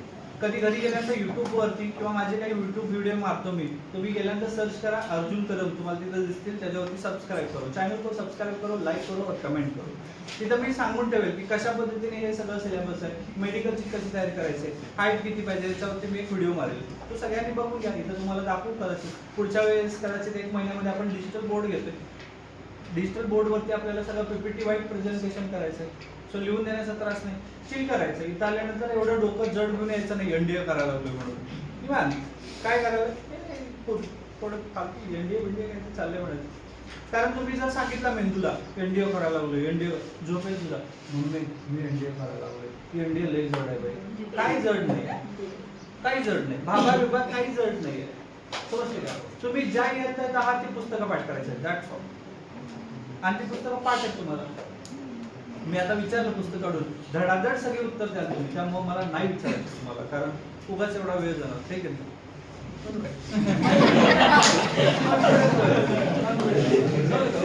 तर तुमच्या अंगात ती आजपासून बीज रोवायला पाहिजे. ठीक आहे. ओके. काय डाऊट असतील तर विचारा. थांबूया 4:30 काय डाऊट आहेत का तुम्हाला? नाही?